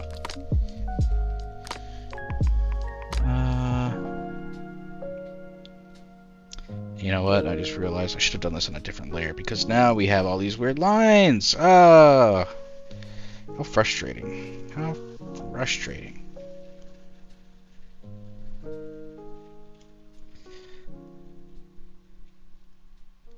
Oh, but we're lucky. We can go back and we can clean up some of it.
Down, march down, march down, and then we'll just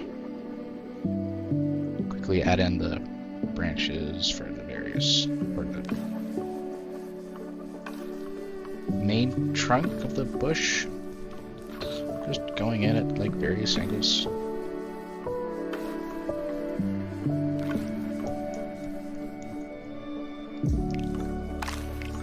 Yeah.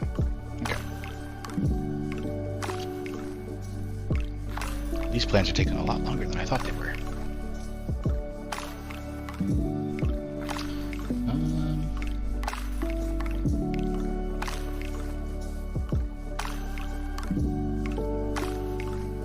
What else can we add?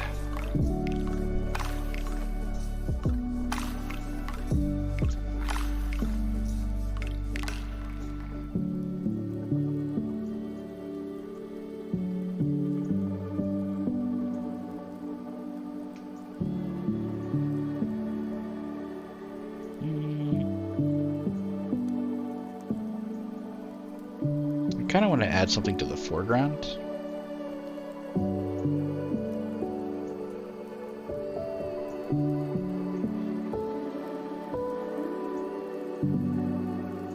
No. Grab the layer, move it up. There you go. So I kind of wanted to add like one of those vine lattices, you know, that you can walk through. Thought that'd be kind of cool. I think I kind of wanted to add it like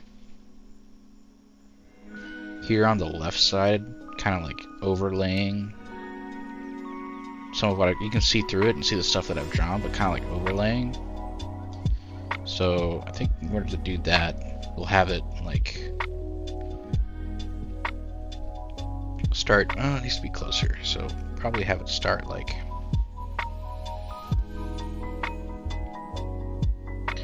up here, maybe. Follow this line a bit. Right, and then we'll have it like kind of come over like it's curving until we've got a line that we can draw perpendicular or parallel to as a guide.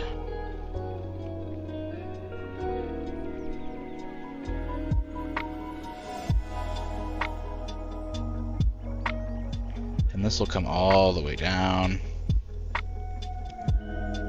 probably down to the bottom of the picture.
Let me look up a picture of what one of these looks like.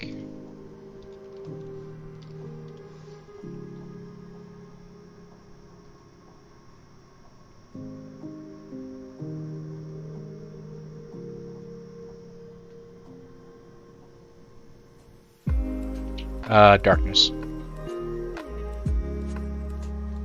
Mega means kid. I'm not into that.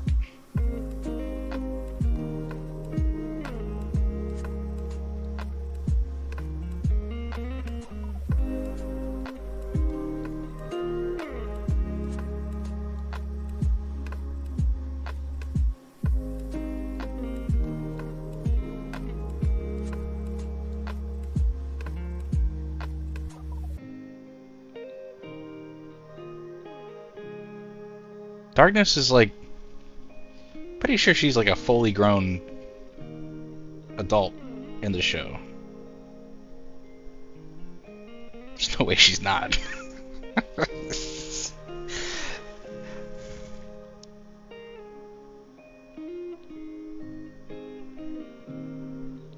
we're talking about in terms of mental emotional maturity, maybe I'd agree with you there, but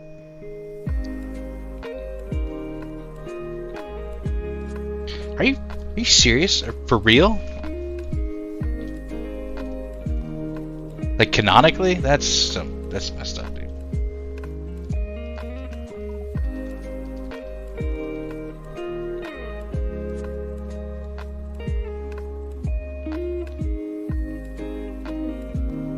I mean, well, Aqua's a goddess. She's like, God knows how old. Yeah, Darkness is 18 years old.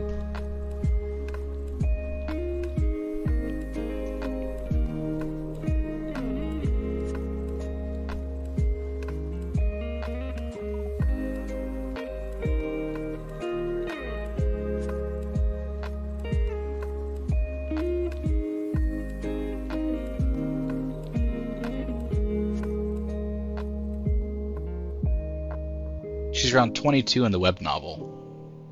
So, you know.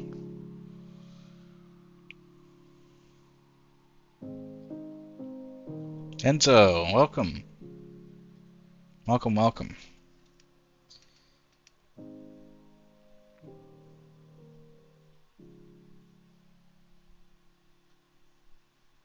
Caught me at an odd time. Just building my vine lattice and discussing the canonical ages of Konosuba characters, as any well-cultured man should.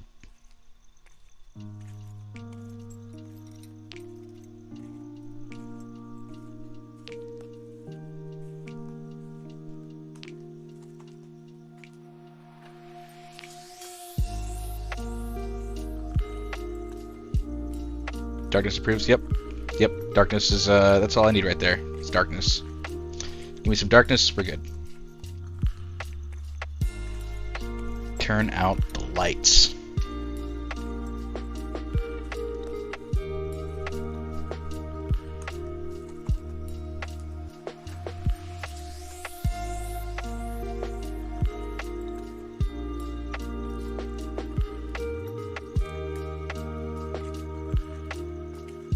Personality-wise, Megumin, yeah, I mean, Megumin's a cool character. I would get so pissed off at the Chunibyo talk. I would, oh god, I'd want to punch your lights out at some point.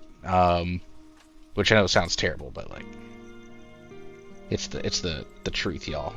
Megumin's great, but like,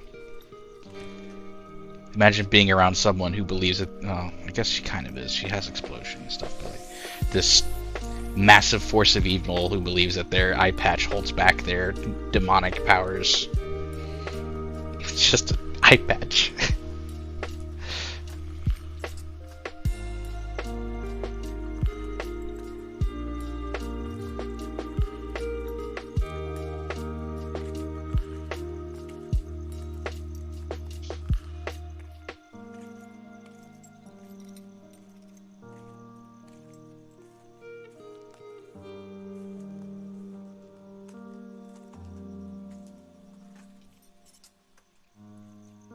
I probably should actually do this. So like this. Yeah, okay.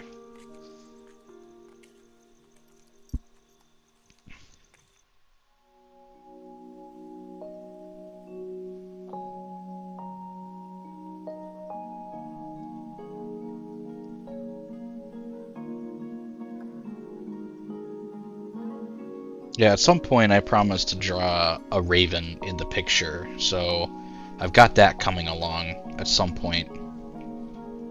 And I think what I'm gonna do to do that. So we're gonna just do this.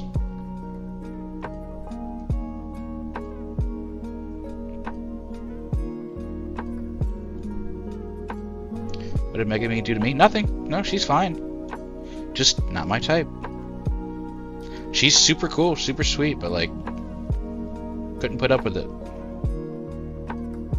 Could not put up with it. Darkness, on the other hand, I could have so much fun with Darkness. I would tease her all day long. It'd be so easy.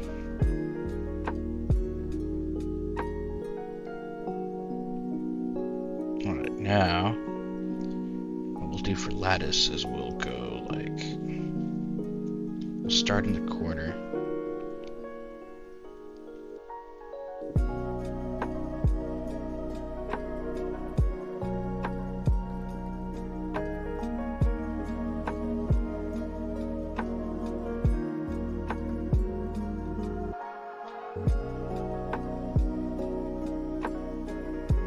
Bro, I would not grow tired. It would never grow old for me. I would just continue to play games.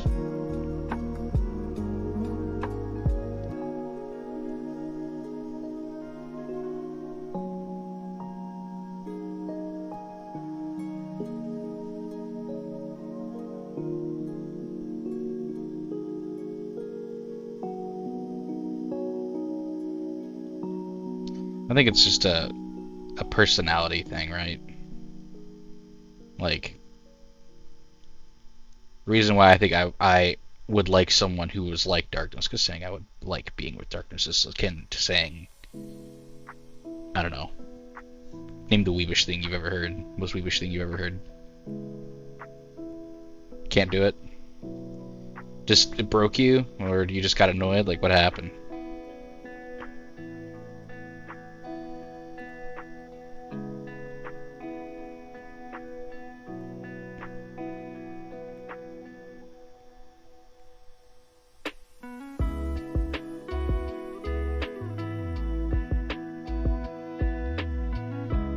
What about you, Enzo? Who's your waifu from Konosuba? What a terrible term. What would you prefer out of Konosuba in terms of personality type? There we go.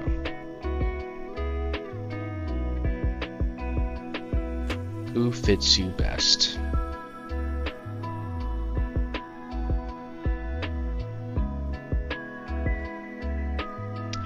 Right, exactly. She's freaky, but she cares. She's weird. And weird is good. Union. Union. I like that. Just unashamedly delivered. That being said, Union. Oh god. That's good. That's good. That's good. No, I mean, I could see it. I could see the appeal, you know. Leader of the Crimson, what's the name of their village? The Crimson whatever? Crimson Demons?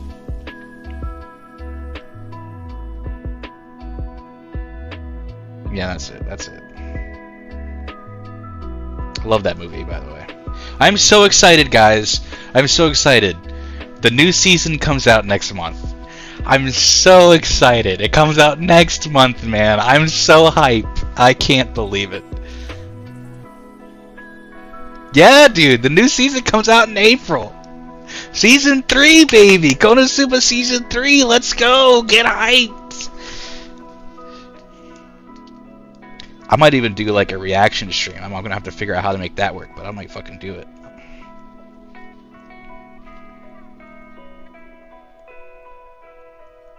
Let me confirm for you guys. I read it about it like a year ago. I'm gonna do a little confirmation. Konosuba Season 3.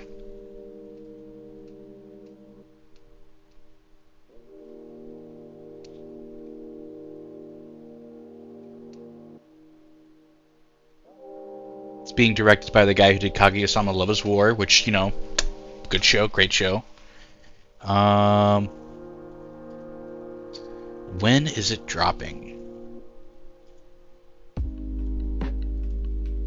Here, we're gonna do this real quick. We're gonna just take a quick little pause.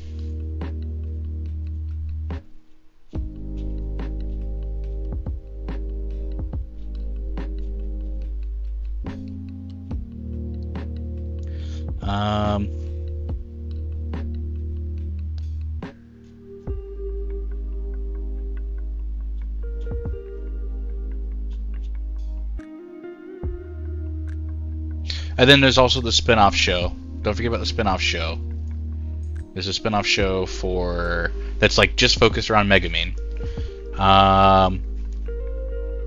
It's Konosuba Sekai ni Bakuen wo. I don't know. It's Megumin's show, which, you know, if you're a Megumin stan, you know, have fun. It's great. It's great. Good for you.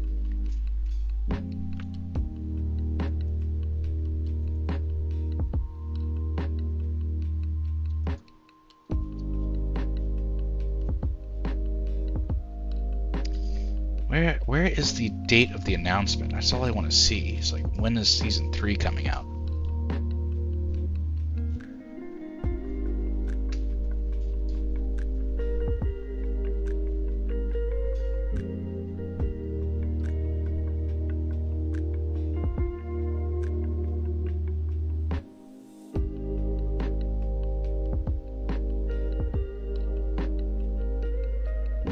Could air as early as January. Well, January's come and gone. The spin-off series will air late this year.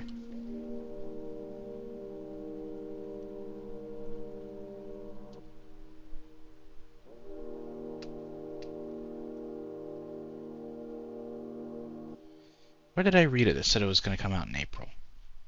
Maybe they pushed it back. I really hope they didn't push it back. IMDb might have the, Yep, 5th of... No, that's when it was posted to IMDb. Shit. Come on!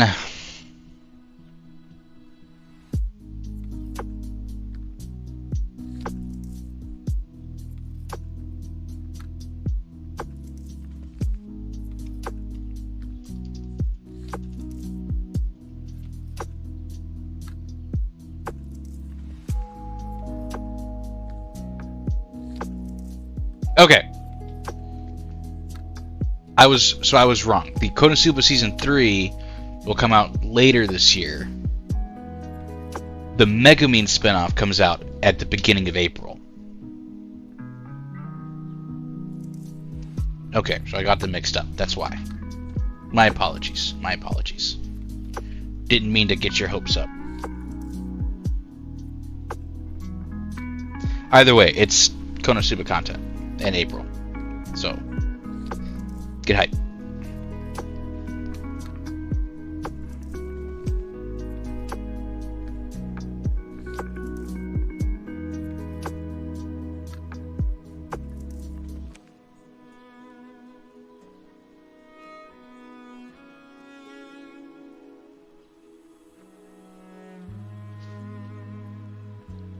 Yeah, but apparently they haven't released a Konosuba 3 trailer, but they're going to. They've done all the writing, and I'm pretty sure they're done with the animation. They're probably just in post-production at this point, if they're planning to release it this year. I'm curious how the spin-off show is going to play into it, because apparently it's about Megumin during her time learning at the academy. So it's actually like a prequel of sorts, which is kind of cool.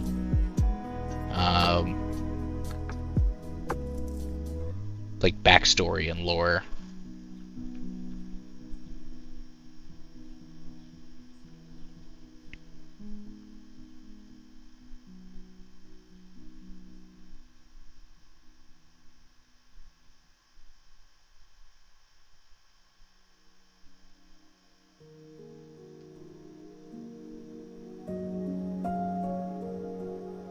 Okay.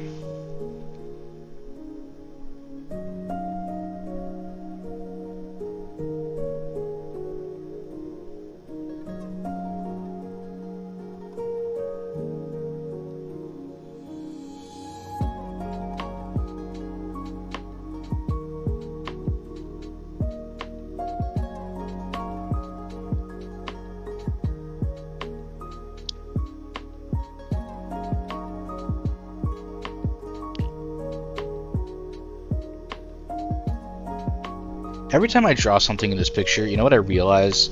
I realize that it's just another tedious part of the picture that I've decided to add. This lattice is just a lot of crisscrossing lines, but it's like... I'm not going to add any more detail to this lattice other than maybe a few vines, because it takes so long to draw this lattice, dude. Everything I draw, like this plant took me the first 40 minutes of the stream. This table and these plants, it's not even a done table yet, took me another 40 minutes, and now we're at past the 2-hour mark, and I'm on my third object. I was supposed to color this today! Ah!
What about it, guys? Any of y'all seen anything good anime-wise this season? I haven't found anything I've wanted to watch.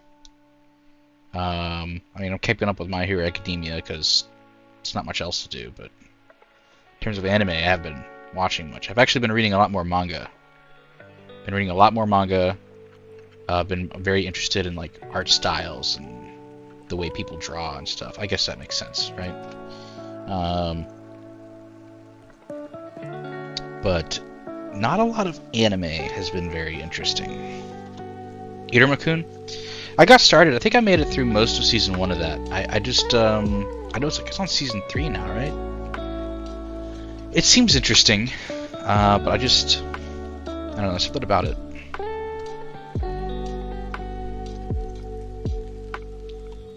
What do you like about it?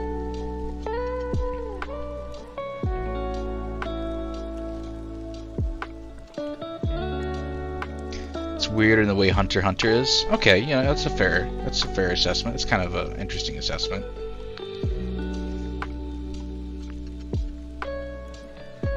The Adventures of Suku-kun. You know, I was actually I had an art director assistant role on that one, so I did pretty good work on that project actually.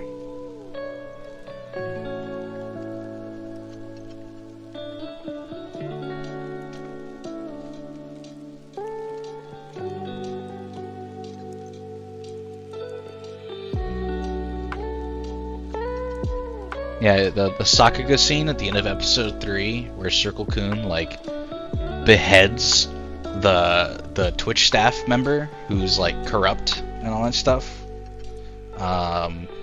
Who's not actually a Twitch staff member, he's just like a guy in disguise, right? Because there's no way a Twitch staff member would be a bad person. It's just not possible. Yeah, that was my scene. I drew that one.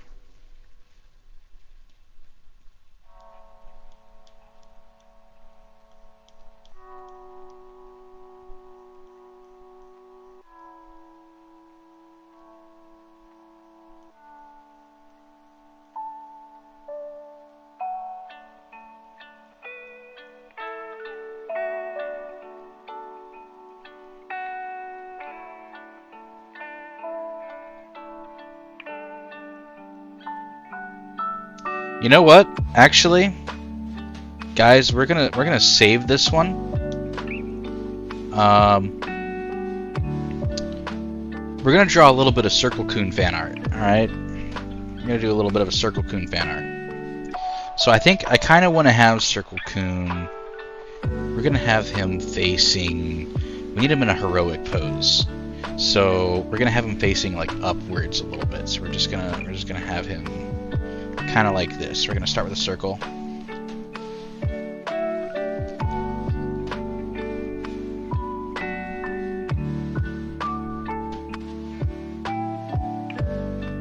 Get a little bit of a circle going. Right, and then we're gonna have a perspective line. So here's one of our first perspectives, and we're not actually gonna use the circle because Circle Coon is flat, but it's gonna help us to kind of define what direction he's facing.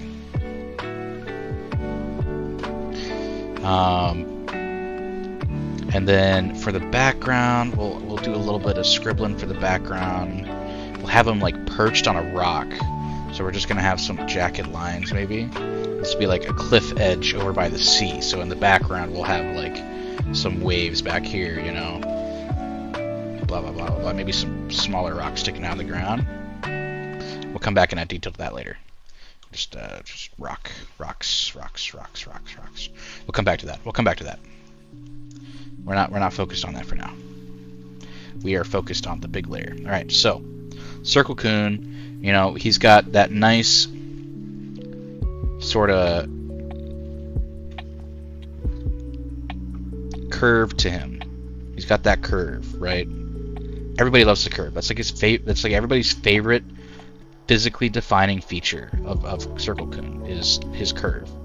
And then there's also a camp that likes the highlighted part of the bar, the highlight, the progress indicator highlight. But for me, it's just a highlight. It's like the same thing you would see on the highlight of somebody's hair. It's not really that interesting. I prefer like the sort of grandiose design of his curve. It's very noble, and you can see that in his characterization. And Circle Coon is very self-sacrificing. He does a lot. He cares about his friends. He wants to be number one. He wields his strength wisely. Very, very noble character.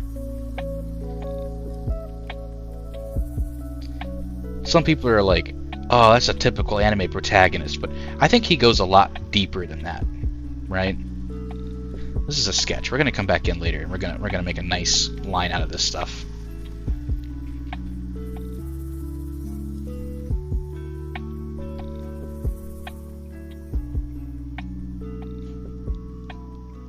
Yeah, man, didn't you read the source material?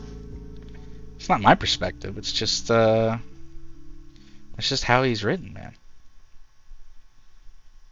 The lore, dude. You gotta read the lore. So it seems I've screwed up a bit on Circle Coon's curve. It's very hard to capture Circle Coon's curve. Everybody's like, oh, this looks like it would be so easy to draw. But then you look at the fan art of Circle Coon, and then you realize, like, wow, it's actually kind of hard to draw Circle Coon. What source material? Man, have you been living under a rock? Bro, everybody's read the webcomic already, okay? It's based on Raven's fanfic. I can't believe you haven't read it yet.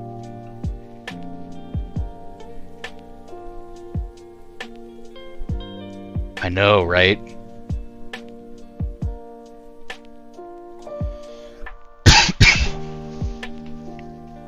When I found out that Circle Coon was born from 360 spells of darkness cast in a round formation, in order to generate an infinite source of energy that gives him his circleness, dude, they didn't even write about that in the book. It was just referenced to in a couple different places. The guy who wrote the wiki put it all together. Like, it was insane.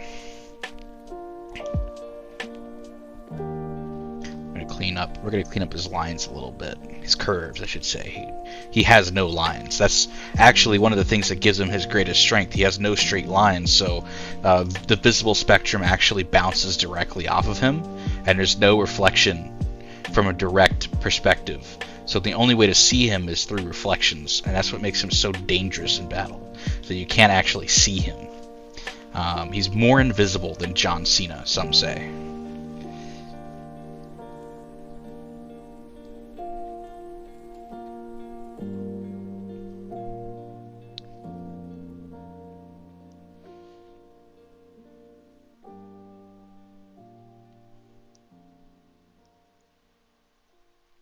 So yeah, okay. So we got his major outer edge kind of going. It's a little bit oblong, but again, he's kind of like in a heroic pose. He's like his center circle is pointed out, puffed up like a strong chest, and he's kind of looking towards the sky in victory. He's just maybe completed some heroic deed. So now we'll focus on the second curve. The inner curve. Now the inner curve actually has a lot of symbolism in his backstory, right? If you remember when he was at the Geometric Academy, where all the polygons were kind of like riffing on him for not having any edges, or not having any edges, he reminded them that it's not that he doesn't have any edges, it's that he has infinite edges. There are so many sides to Circle Kun that you can't quite, there's no handling that level of knowledge. Nobody can quite comprehend it, not even Circle Kun himself.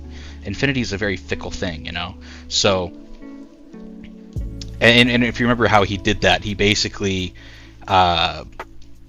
rolled up to Principal Isosceles and just kept creating derivatives. That's like one of his powers, how he can create derivatives off of his form, and those derivatives are like super straight lines. And he created a near infinite amount of derivatives, and he became like a cutting sphere. He was so sharp, but he didn't have any edges because there was all just derivatives. So through the power of mathematics, he was able to overcome Principal Isosceles' barrier technique. Yes, he is the definition of infinite. He's it's really interesting. He's actually, in terms of like anime power tier list, I put him like a little bit above Goku in terms of power level. Because Goku even tried to punch Circle Kun, I think he would just immediately get sliced wherever he punched him.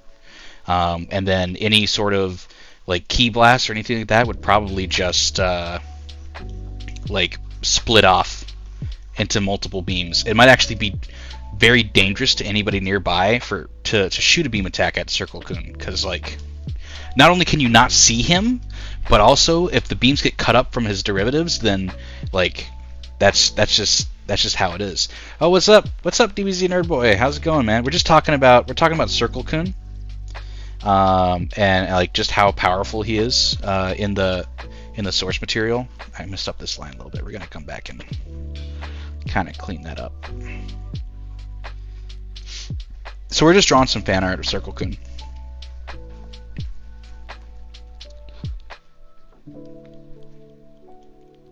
I was just saying, like, Circle Kun probably sits like just barely above Goku in terms of like power, like overall power. Goku always has the ability to overcome with enough training. So I'm sure at some point he could figure out a way to defeat Circle Kun. But like if it were a first fight unknown, yeah, Circle Kun would wipe the floor with him.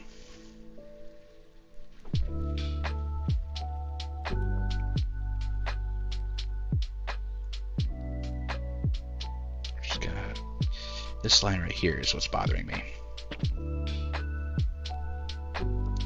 It is dope.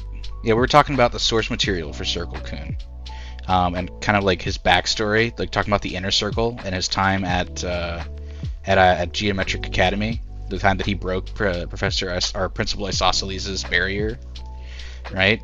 The Gaussian barrier, I think is what they called it. Yeah, Circle Kun revealed that he had like infinite edges by using derivatives, and that's like his main power now. Is that he basically uses his derivative technique to just be able to cut things on any surface, even though he's round. All right, so we got the basic inner outer circle going, and now actually, you know what? I kind of wanna kind of want to beef him up a little bit. I'm going to go a little bit like headcanon-y on this one. We're going to give him a little bit of extra muscle definition right here on the top. I know he's typically usually pretty thin, but I like to imagine him more like a JoJo's character, you know, like early JoJo's character, just beefy and, you know, strong.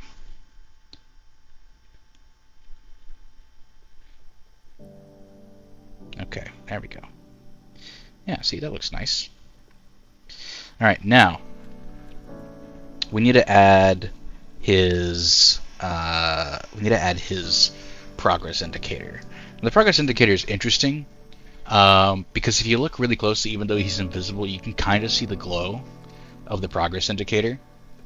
It's sort of, like I said, it's just kind of a highlight. It doesn't really do anything.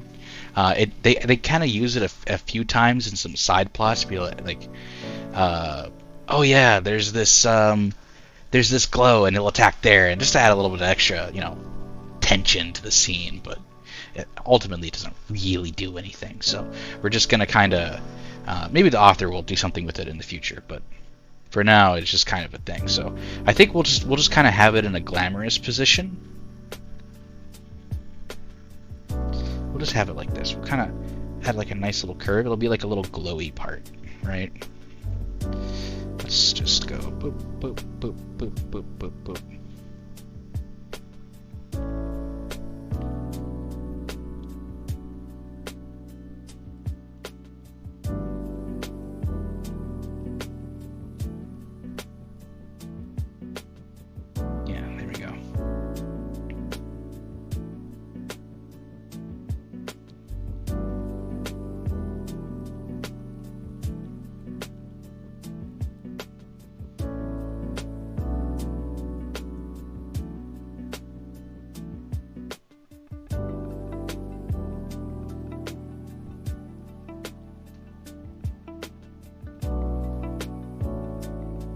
Uh-oh. You had a scuff stream in VR. What happened? I saw you were streaming earlier. I was going to come by and check it out when I was done streaming.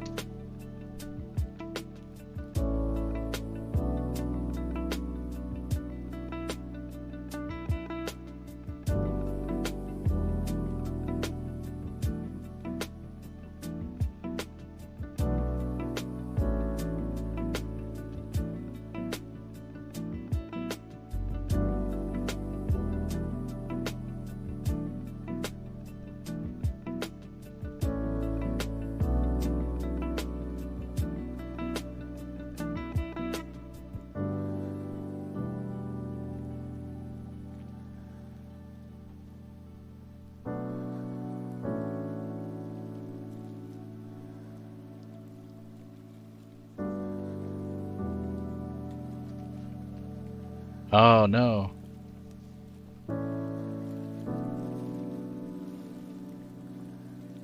Nah, man, too OP. Oh. Yeah, dude, VR be like that, man. I've tried streaming it a couple times way in the past, and it was never like a perfect experience.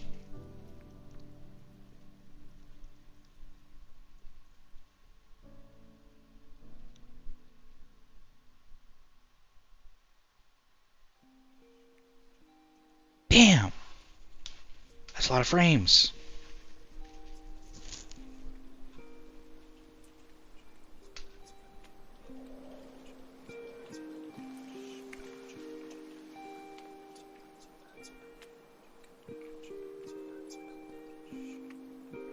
Okay, so we got that. We don't need these perspective lines anymore in here.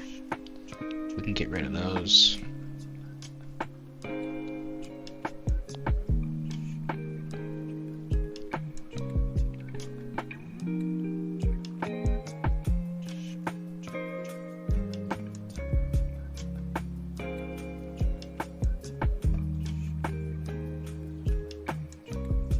Alright, now we can get to the background, right? We have the basic shape of Circle Kun, but now we need to add his background. So we're actually gonna, I think what we're gonna do is we're gonna kind of draw some jagged shapes, kind of help us to find some rocky terrain. So we're gonna do some hard lines, some jagged shapes, It's okay if they're a little bit messy. We're not too worried about that.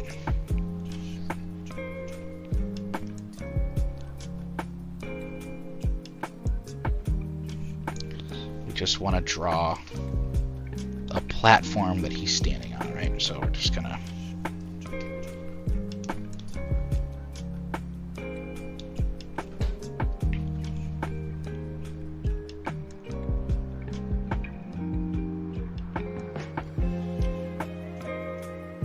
and we can have like a cliff like right here, yeah, like that.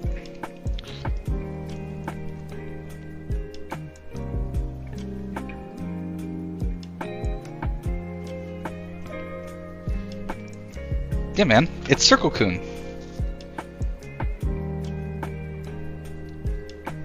He's my hero, dude. He's what got me into streaming, actually. I know he doesn't actually stream, but he has a chapter on it in the source material, and it's really, really, really good. And it actually inspired me to start streaming more and to start doing stuff. So.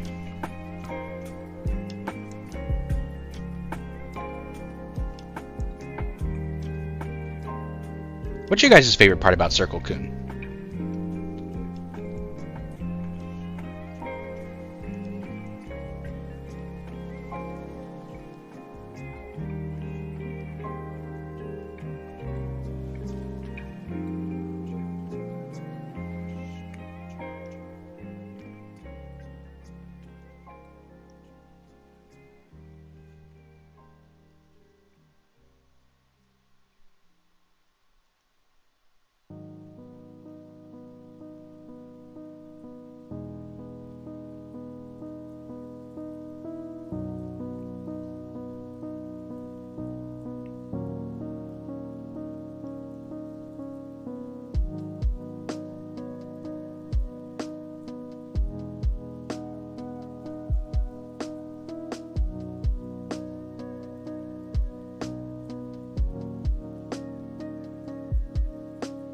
So we got our background there, right? Now what I think we're gonna do, we need to come up with a good brush to fill in Circle Coon. We need to find the right texture. This is kind of right. It's a little bit like, we're gonna add a layer, right? It's kind of like,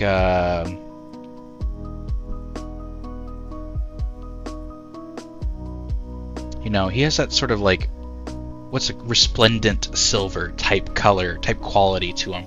So I think we're gonna go with something like that. So let's go over to our disk here. Let's get a nice silver. Let's see. I like that. That's good. Let's make sure we add this to our palette. Yeah. Okay. And then we can take it here. And we can just. You know what? It probably helps if I have a background. So what we're gonna do is we're gonna add another one here. I'm gonna put it there. We're gonna put it there, and then we're gonna have like a rock color. We need like a rock color. We're gonna do like a brownish rock color. So let's get to our browns, like a dark grayish brown. Like that should be good. All right. And then for the brush, let's see if we can find like a rock. Let's go textures. Organic. Hemp clay. Clay could be good. Industrial. Stone. Yeah, look at that. So now we can just kind of come in. We're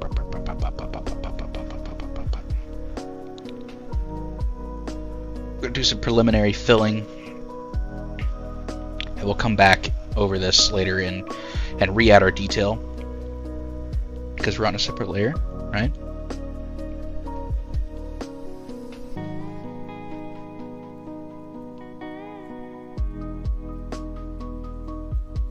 All right, and then we need like, oh yeah, that's right. We need to come over here. We're gonna hide that for a second. We're gonna come back. We're gonna get our blue, and we're gonna get our brush. There it is. We need to add the ocean in the background, so we're just going to kind of add like this nice, somewhat squiggly line that's just going to go along the back here. Okay, and then we can add in like some swells.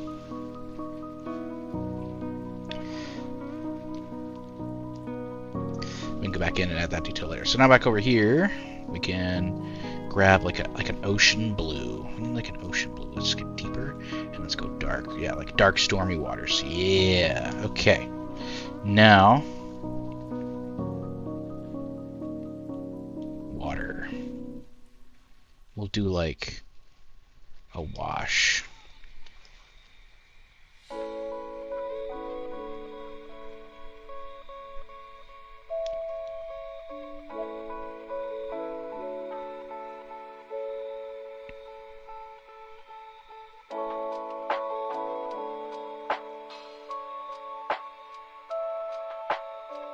I don't know if you guys caught the latest chapter of Circle Kun from the source material. But it's actually pretty good. He's going head to head again with Dr. Euclidean, who's actually joined forces with his enemy, President Non-Euclidean, right? And so they're sort of representing both types of spaces, and that's actually proving to be slightly a challenge for Circle Kun, which is interesting. You know, it's a little bit different. Normally, Circle Kun's kind of got that like One Punch Man vibe, although, you know, as we all know, One Punch Man was kind of inspired by Circle Kun. So, but you get what I mean, like sort of One Punch Man vibe. And so this is kind of like the fight against that alien dude, or whatever, where it's like Circle Kun actually has to kind of use his brain a little bit and get a little bit serious with his powers in order to overcome the threat that's being posed by this deadly alliance. It's actually really cool. You guys should check it out.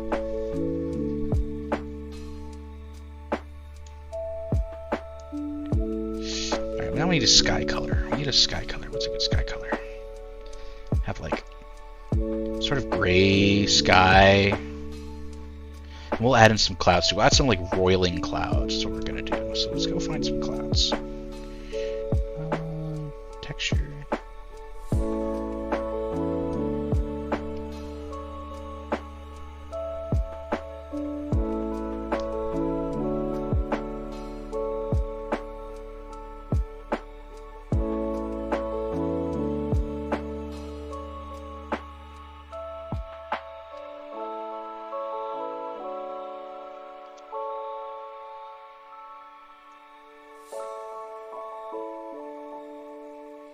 Yeah, that's pretty good. Now let's add a little bit of like dark storm cloud, and we'll do that with let's see.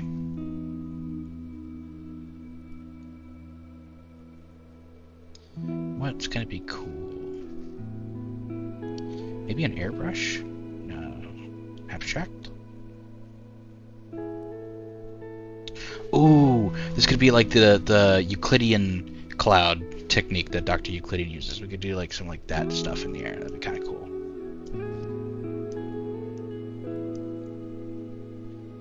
Yeah, kind of like in the upper atmosphere, kind of hovering around. So maybe this is like right after the battle, like the fallout of the ability. The cloud is like still lingering in the air a bit. You could throw a couple of like sharper instances of it just kind of in there.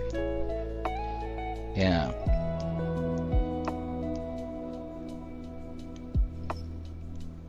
Boom. Throw some back here too.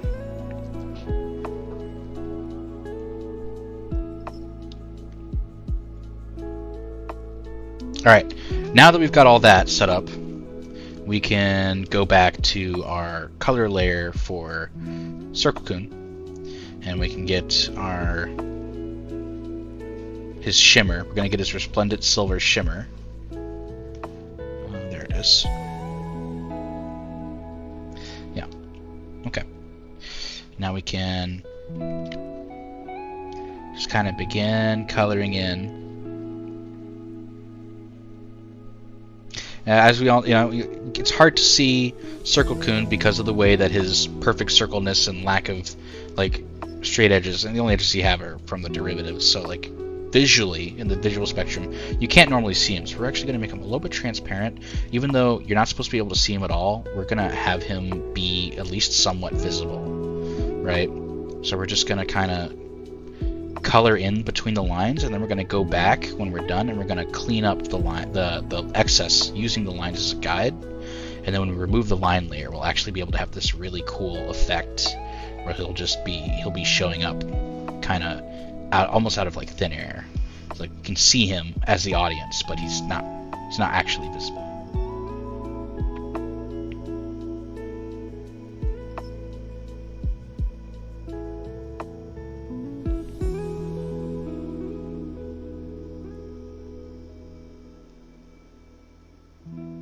Yeah.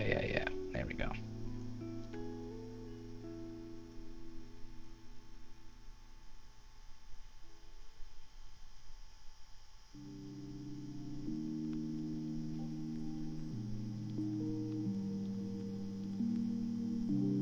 Okay, now we can come back over with... Oh, actually, I kind of like the abstract look of that, so we're going to keep that. We're actually going to like color in a bit more down here and kind of make sure he has that sort of glow to him.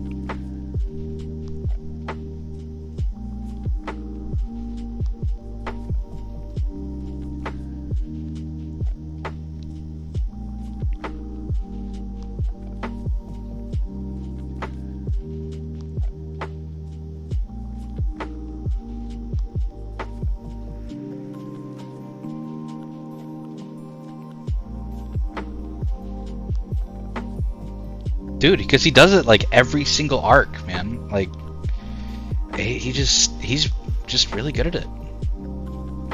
It's like I mentioned earlier, he's just got this noble character to him. He cares about his friends. He wants to get stronger so he can protect them. But there's a lot more nuance to it than that, you know?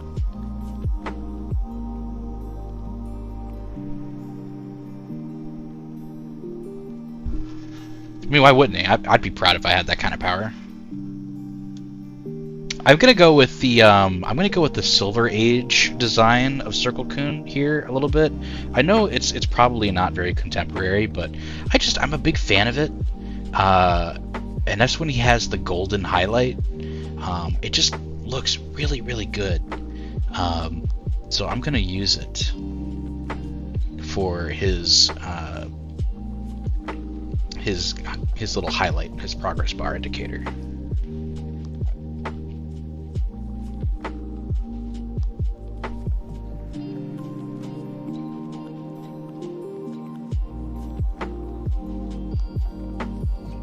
Now, what we can do, what I'm gonna do for this is I'm gonna take the round brush and I'm actually gonna trace these lines with this color so we can better see the progress bar. I think that'll make a nice contrast between the sort of partial invisibility of his main, form, and sort of the I guess one of the characterizing features that he has. I know, right?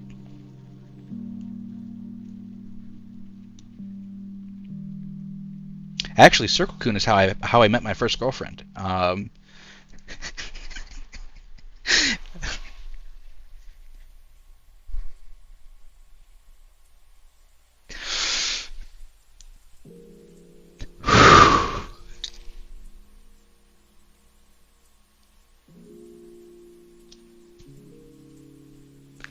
Sorry, this picture's just making me really emotional.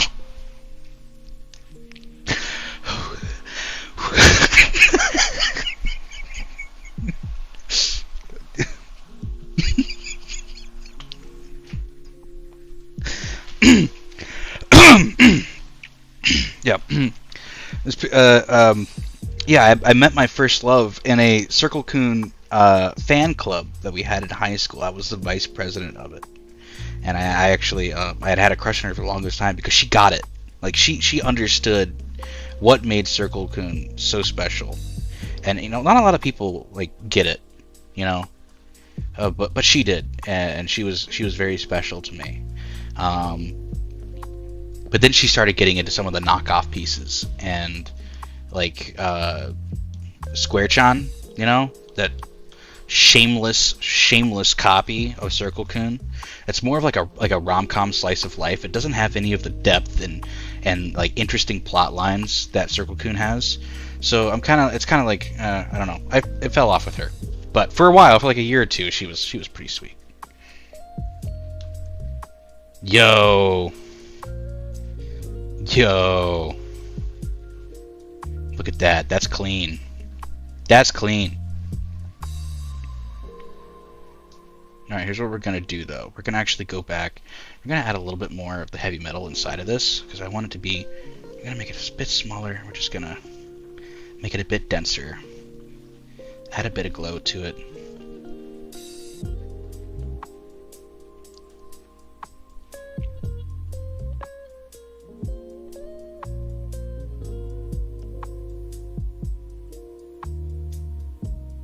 Yeah, what did you realize?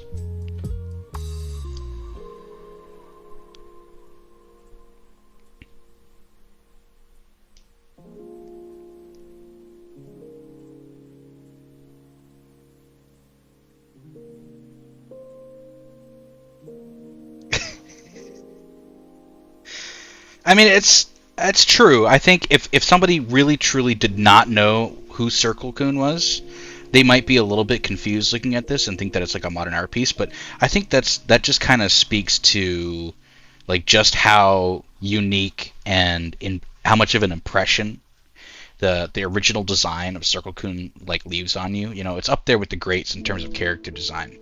Oh, I just realized my bush is still on here. We're gonna get rid of that, so we can read the chat a little bit better.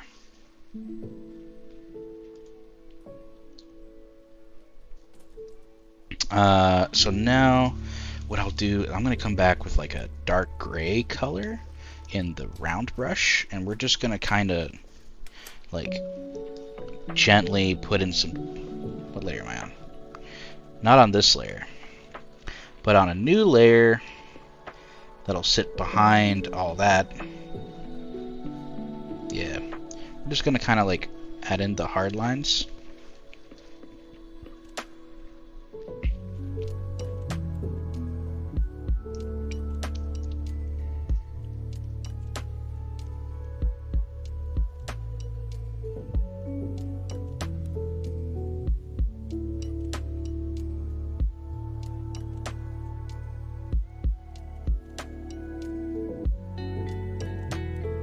No, I mean, maybe one day I'll be a professional artist, but I just wanted to learn how to draw.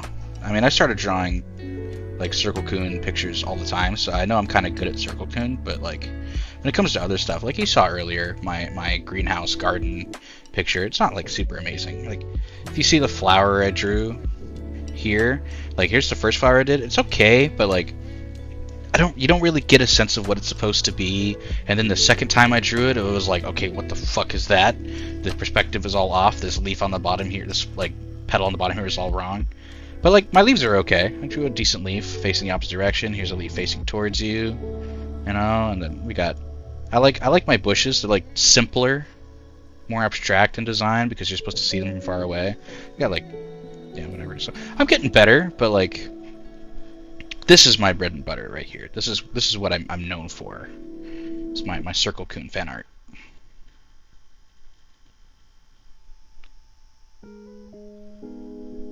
Well, thanks, man. I appreciate it. I've been working on it a lot. Every day I wake up and I spend almost an hour doing my shapes and getting good at those and like trying to do construction. And then I tried to draw by reference one of my favorite artists, Tyke Kubo. I tried to do this by reference, and you could see how it turned out. I even put a big X on it because I was pretty embarrassed about it. But like this one, I did without any real. I think I used perspective lines on this one actually, or I added them later. But like, I find that I do better when I'm sketching certain things than when I'm trying to be more precise. At least for now. Yeah, maybe that'll change one day, but for now, this is what I got.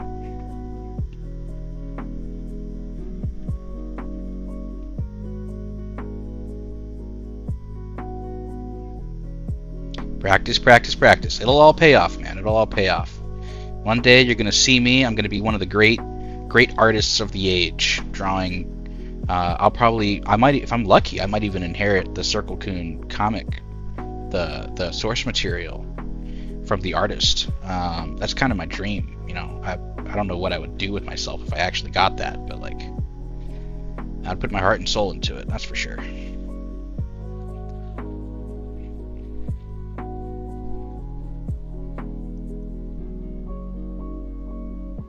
I'm kind of experimenting right here, by the way.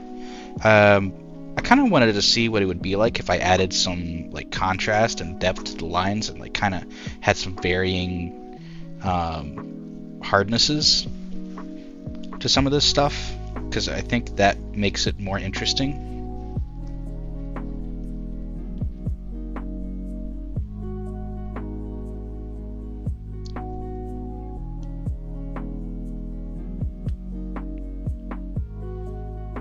It kind of like highlights just the density and the sharpness of the rocky cliff.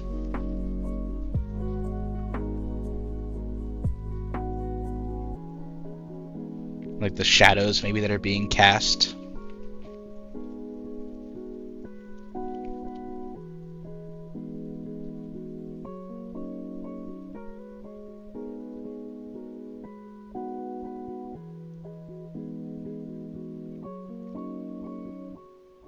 Yeah. Yeah, it's okay. Actually, I'm actually going to add this line too.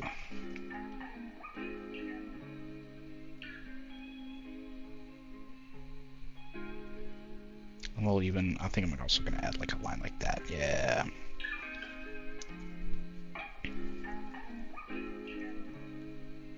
I'm also going to do like a second line here, a little bit thicker.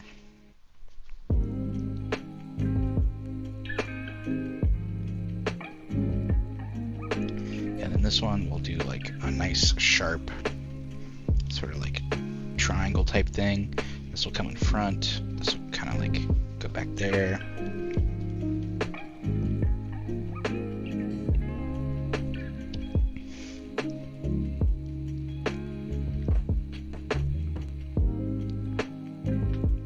It not being precise kind of is, I feel like, is what gives it a little bit more charm and sort of like an interesting appeal to its shape, is when it's not quite precise, because it leaves more to the imagination when it's like that. I have to go back in and fill in that rock a little more.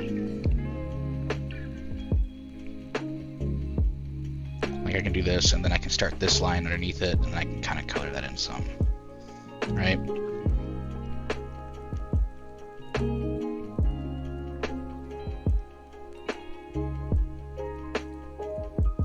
Oh, it's the Drifter!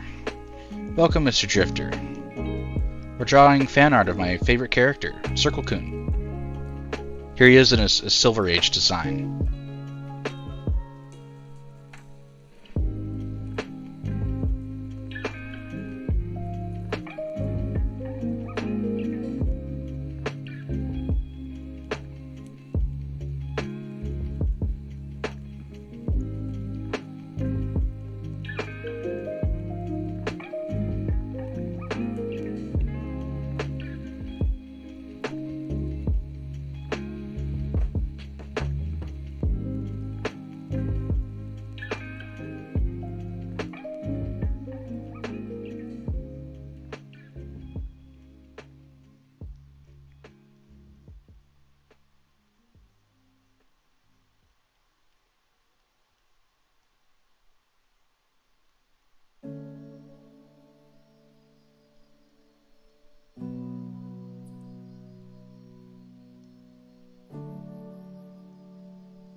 Alright, we're almost done with these rocks.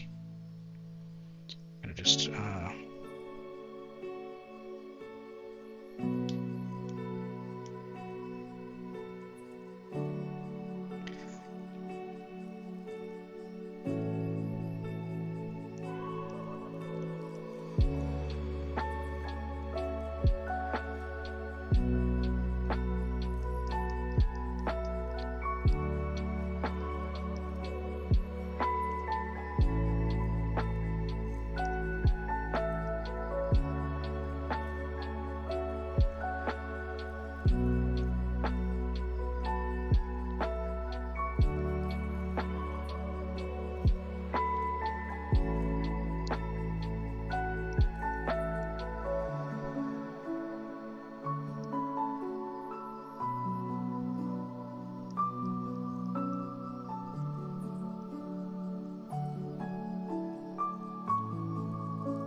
Alright, we're getting close to the finished product now.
Super close now.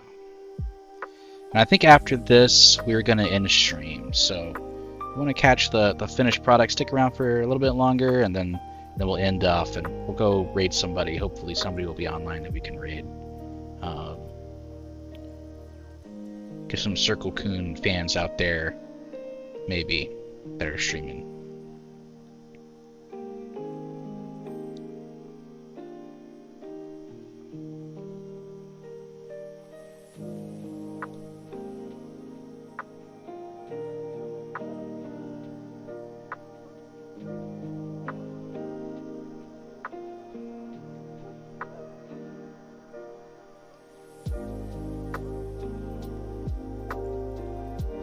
Mr. Drifter, you hanging out after this? You still playing some games, maybe?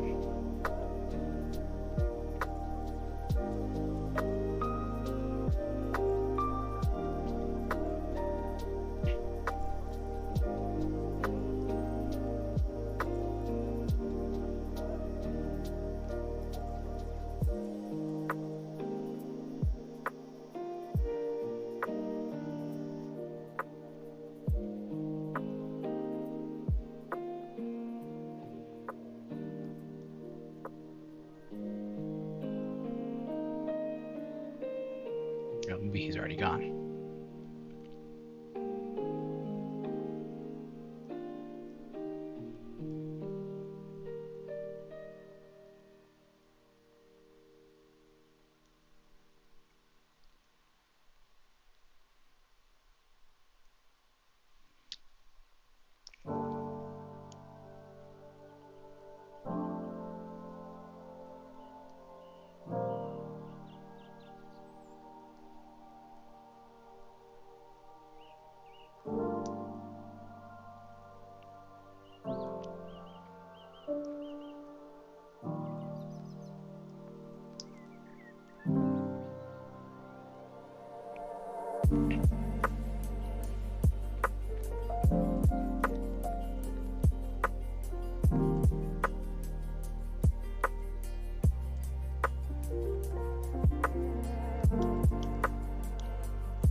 Okay, so now we can remove that layer.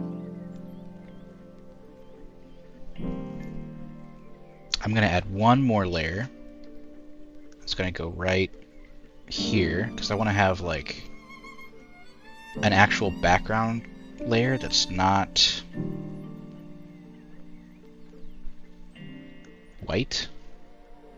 So we're just gonna take this and we're gonna pick a dark color. Not quite black, but close. And then we're just gonna bump up the brush size. Just gonna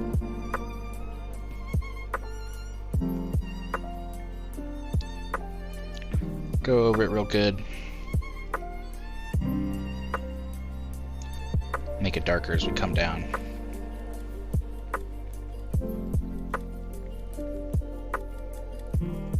Kind of get lighter as we go up.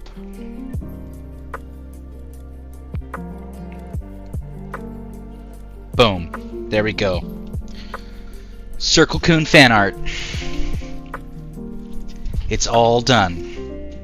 All we gotta do now, we gotta add our artist's flourish. I actually, guys, this is crazy for me. I've never actually completed a piece like this, so this is my first time adding an artist flourish, and I have no idea what I want it to be.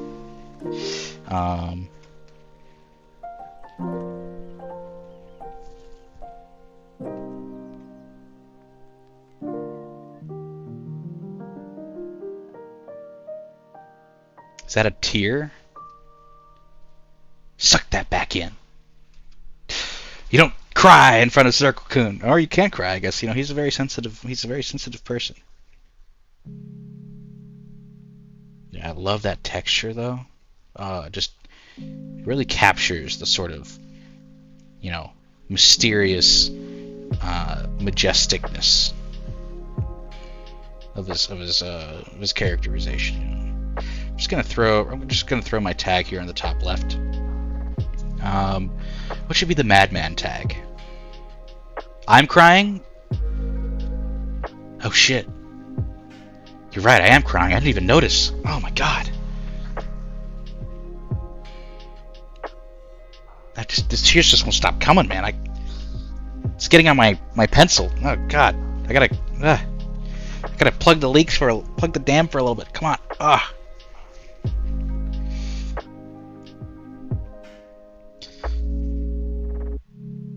Alright, here's how we're gonna do it.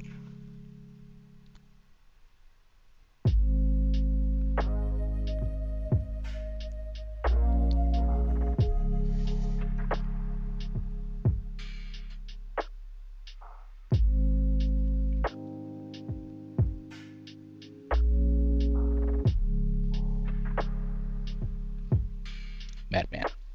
And then I'm gonna grab that, and we're actually gonna shrink it because it's a little big. I'm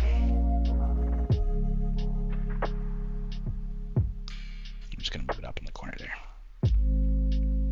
Boom. Tagged and everything. Perfect. I'm gonna post this to the Discord, maybe share it out a few other places. We'll see.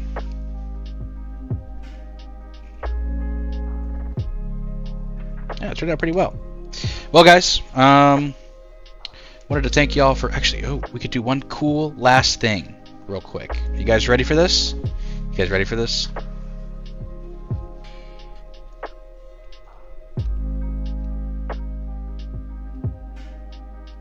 You get to see the making of.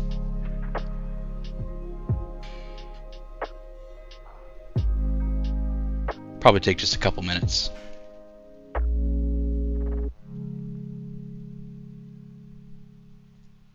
While that's going on, I'm going to go find out who's live on Twitch.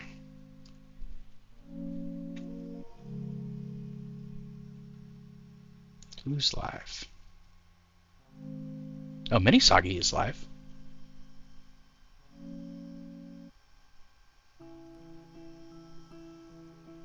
Yeah, we'll go host. We're going to go raid Minisagi after this. I think that's okay. Most of you are already in her channel, so I'm sure it'll be fine.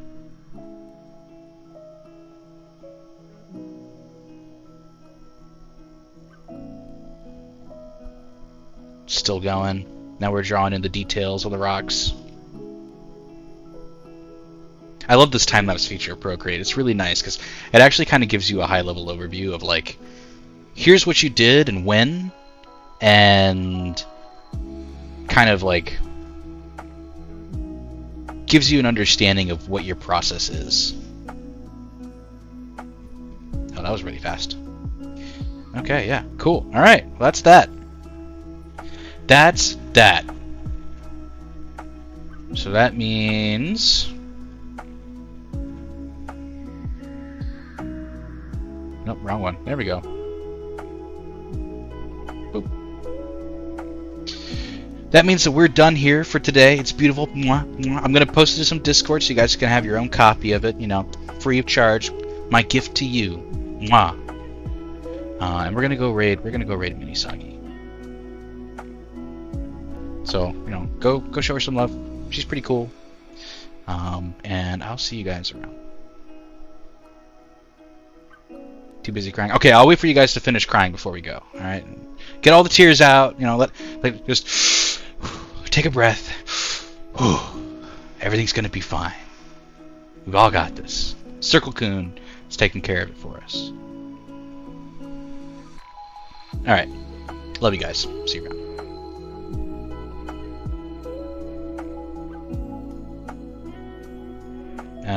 Well, once we are finished here, we got 3 more seconds.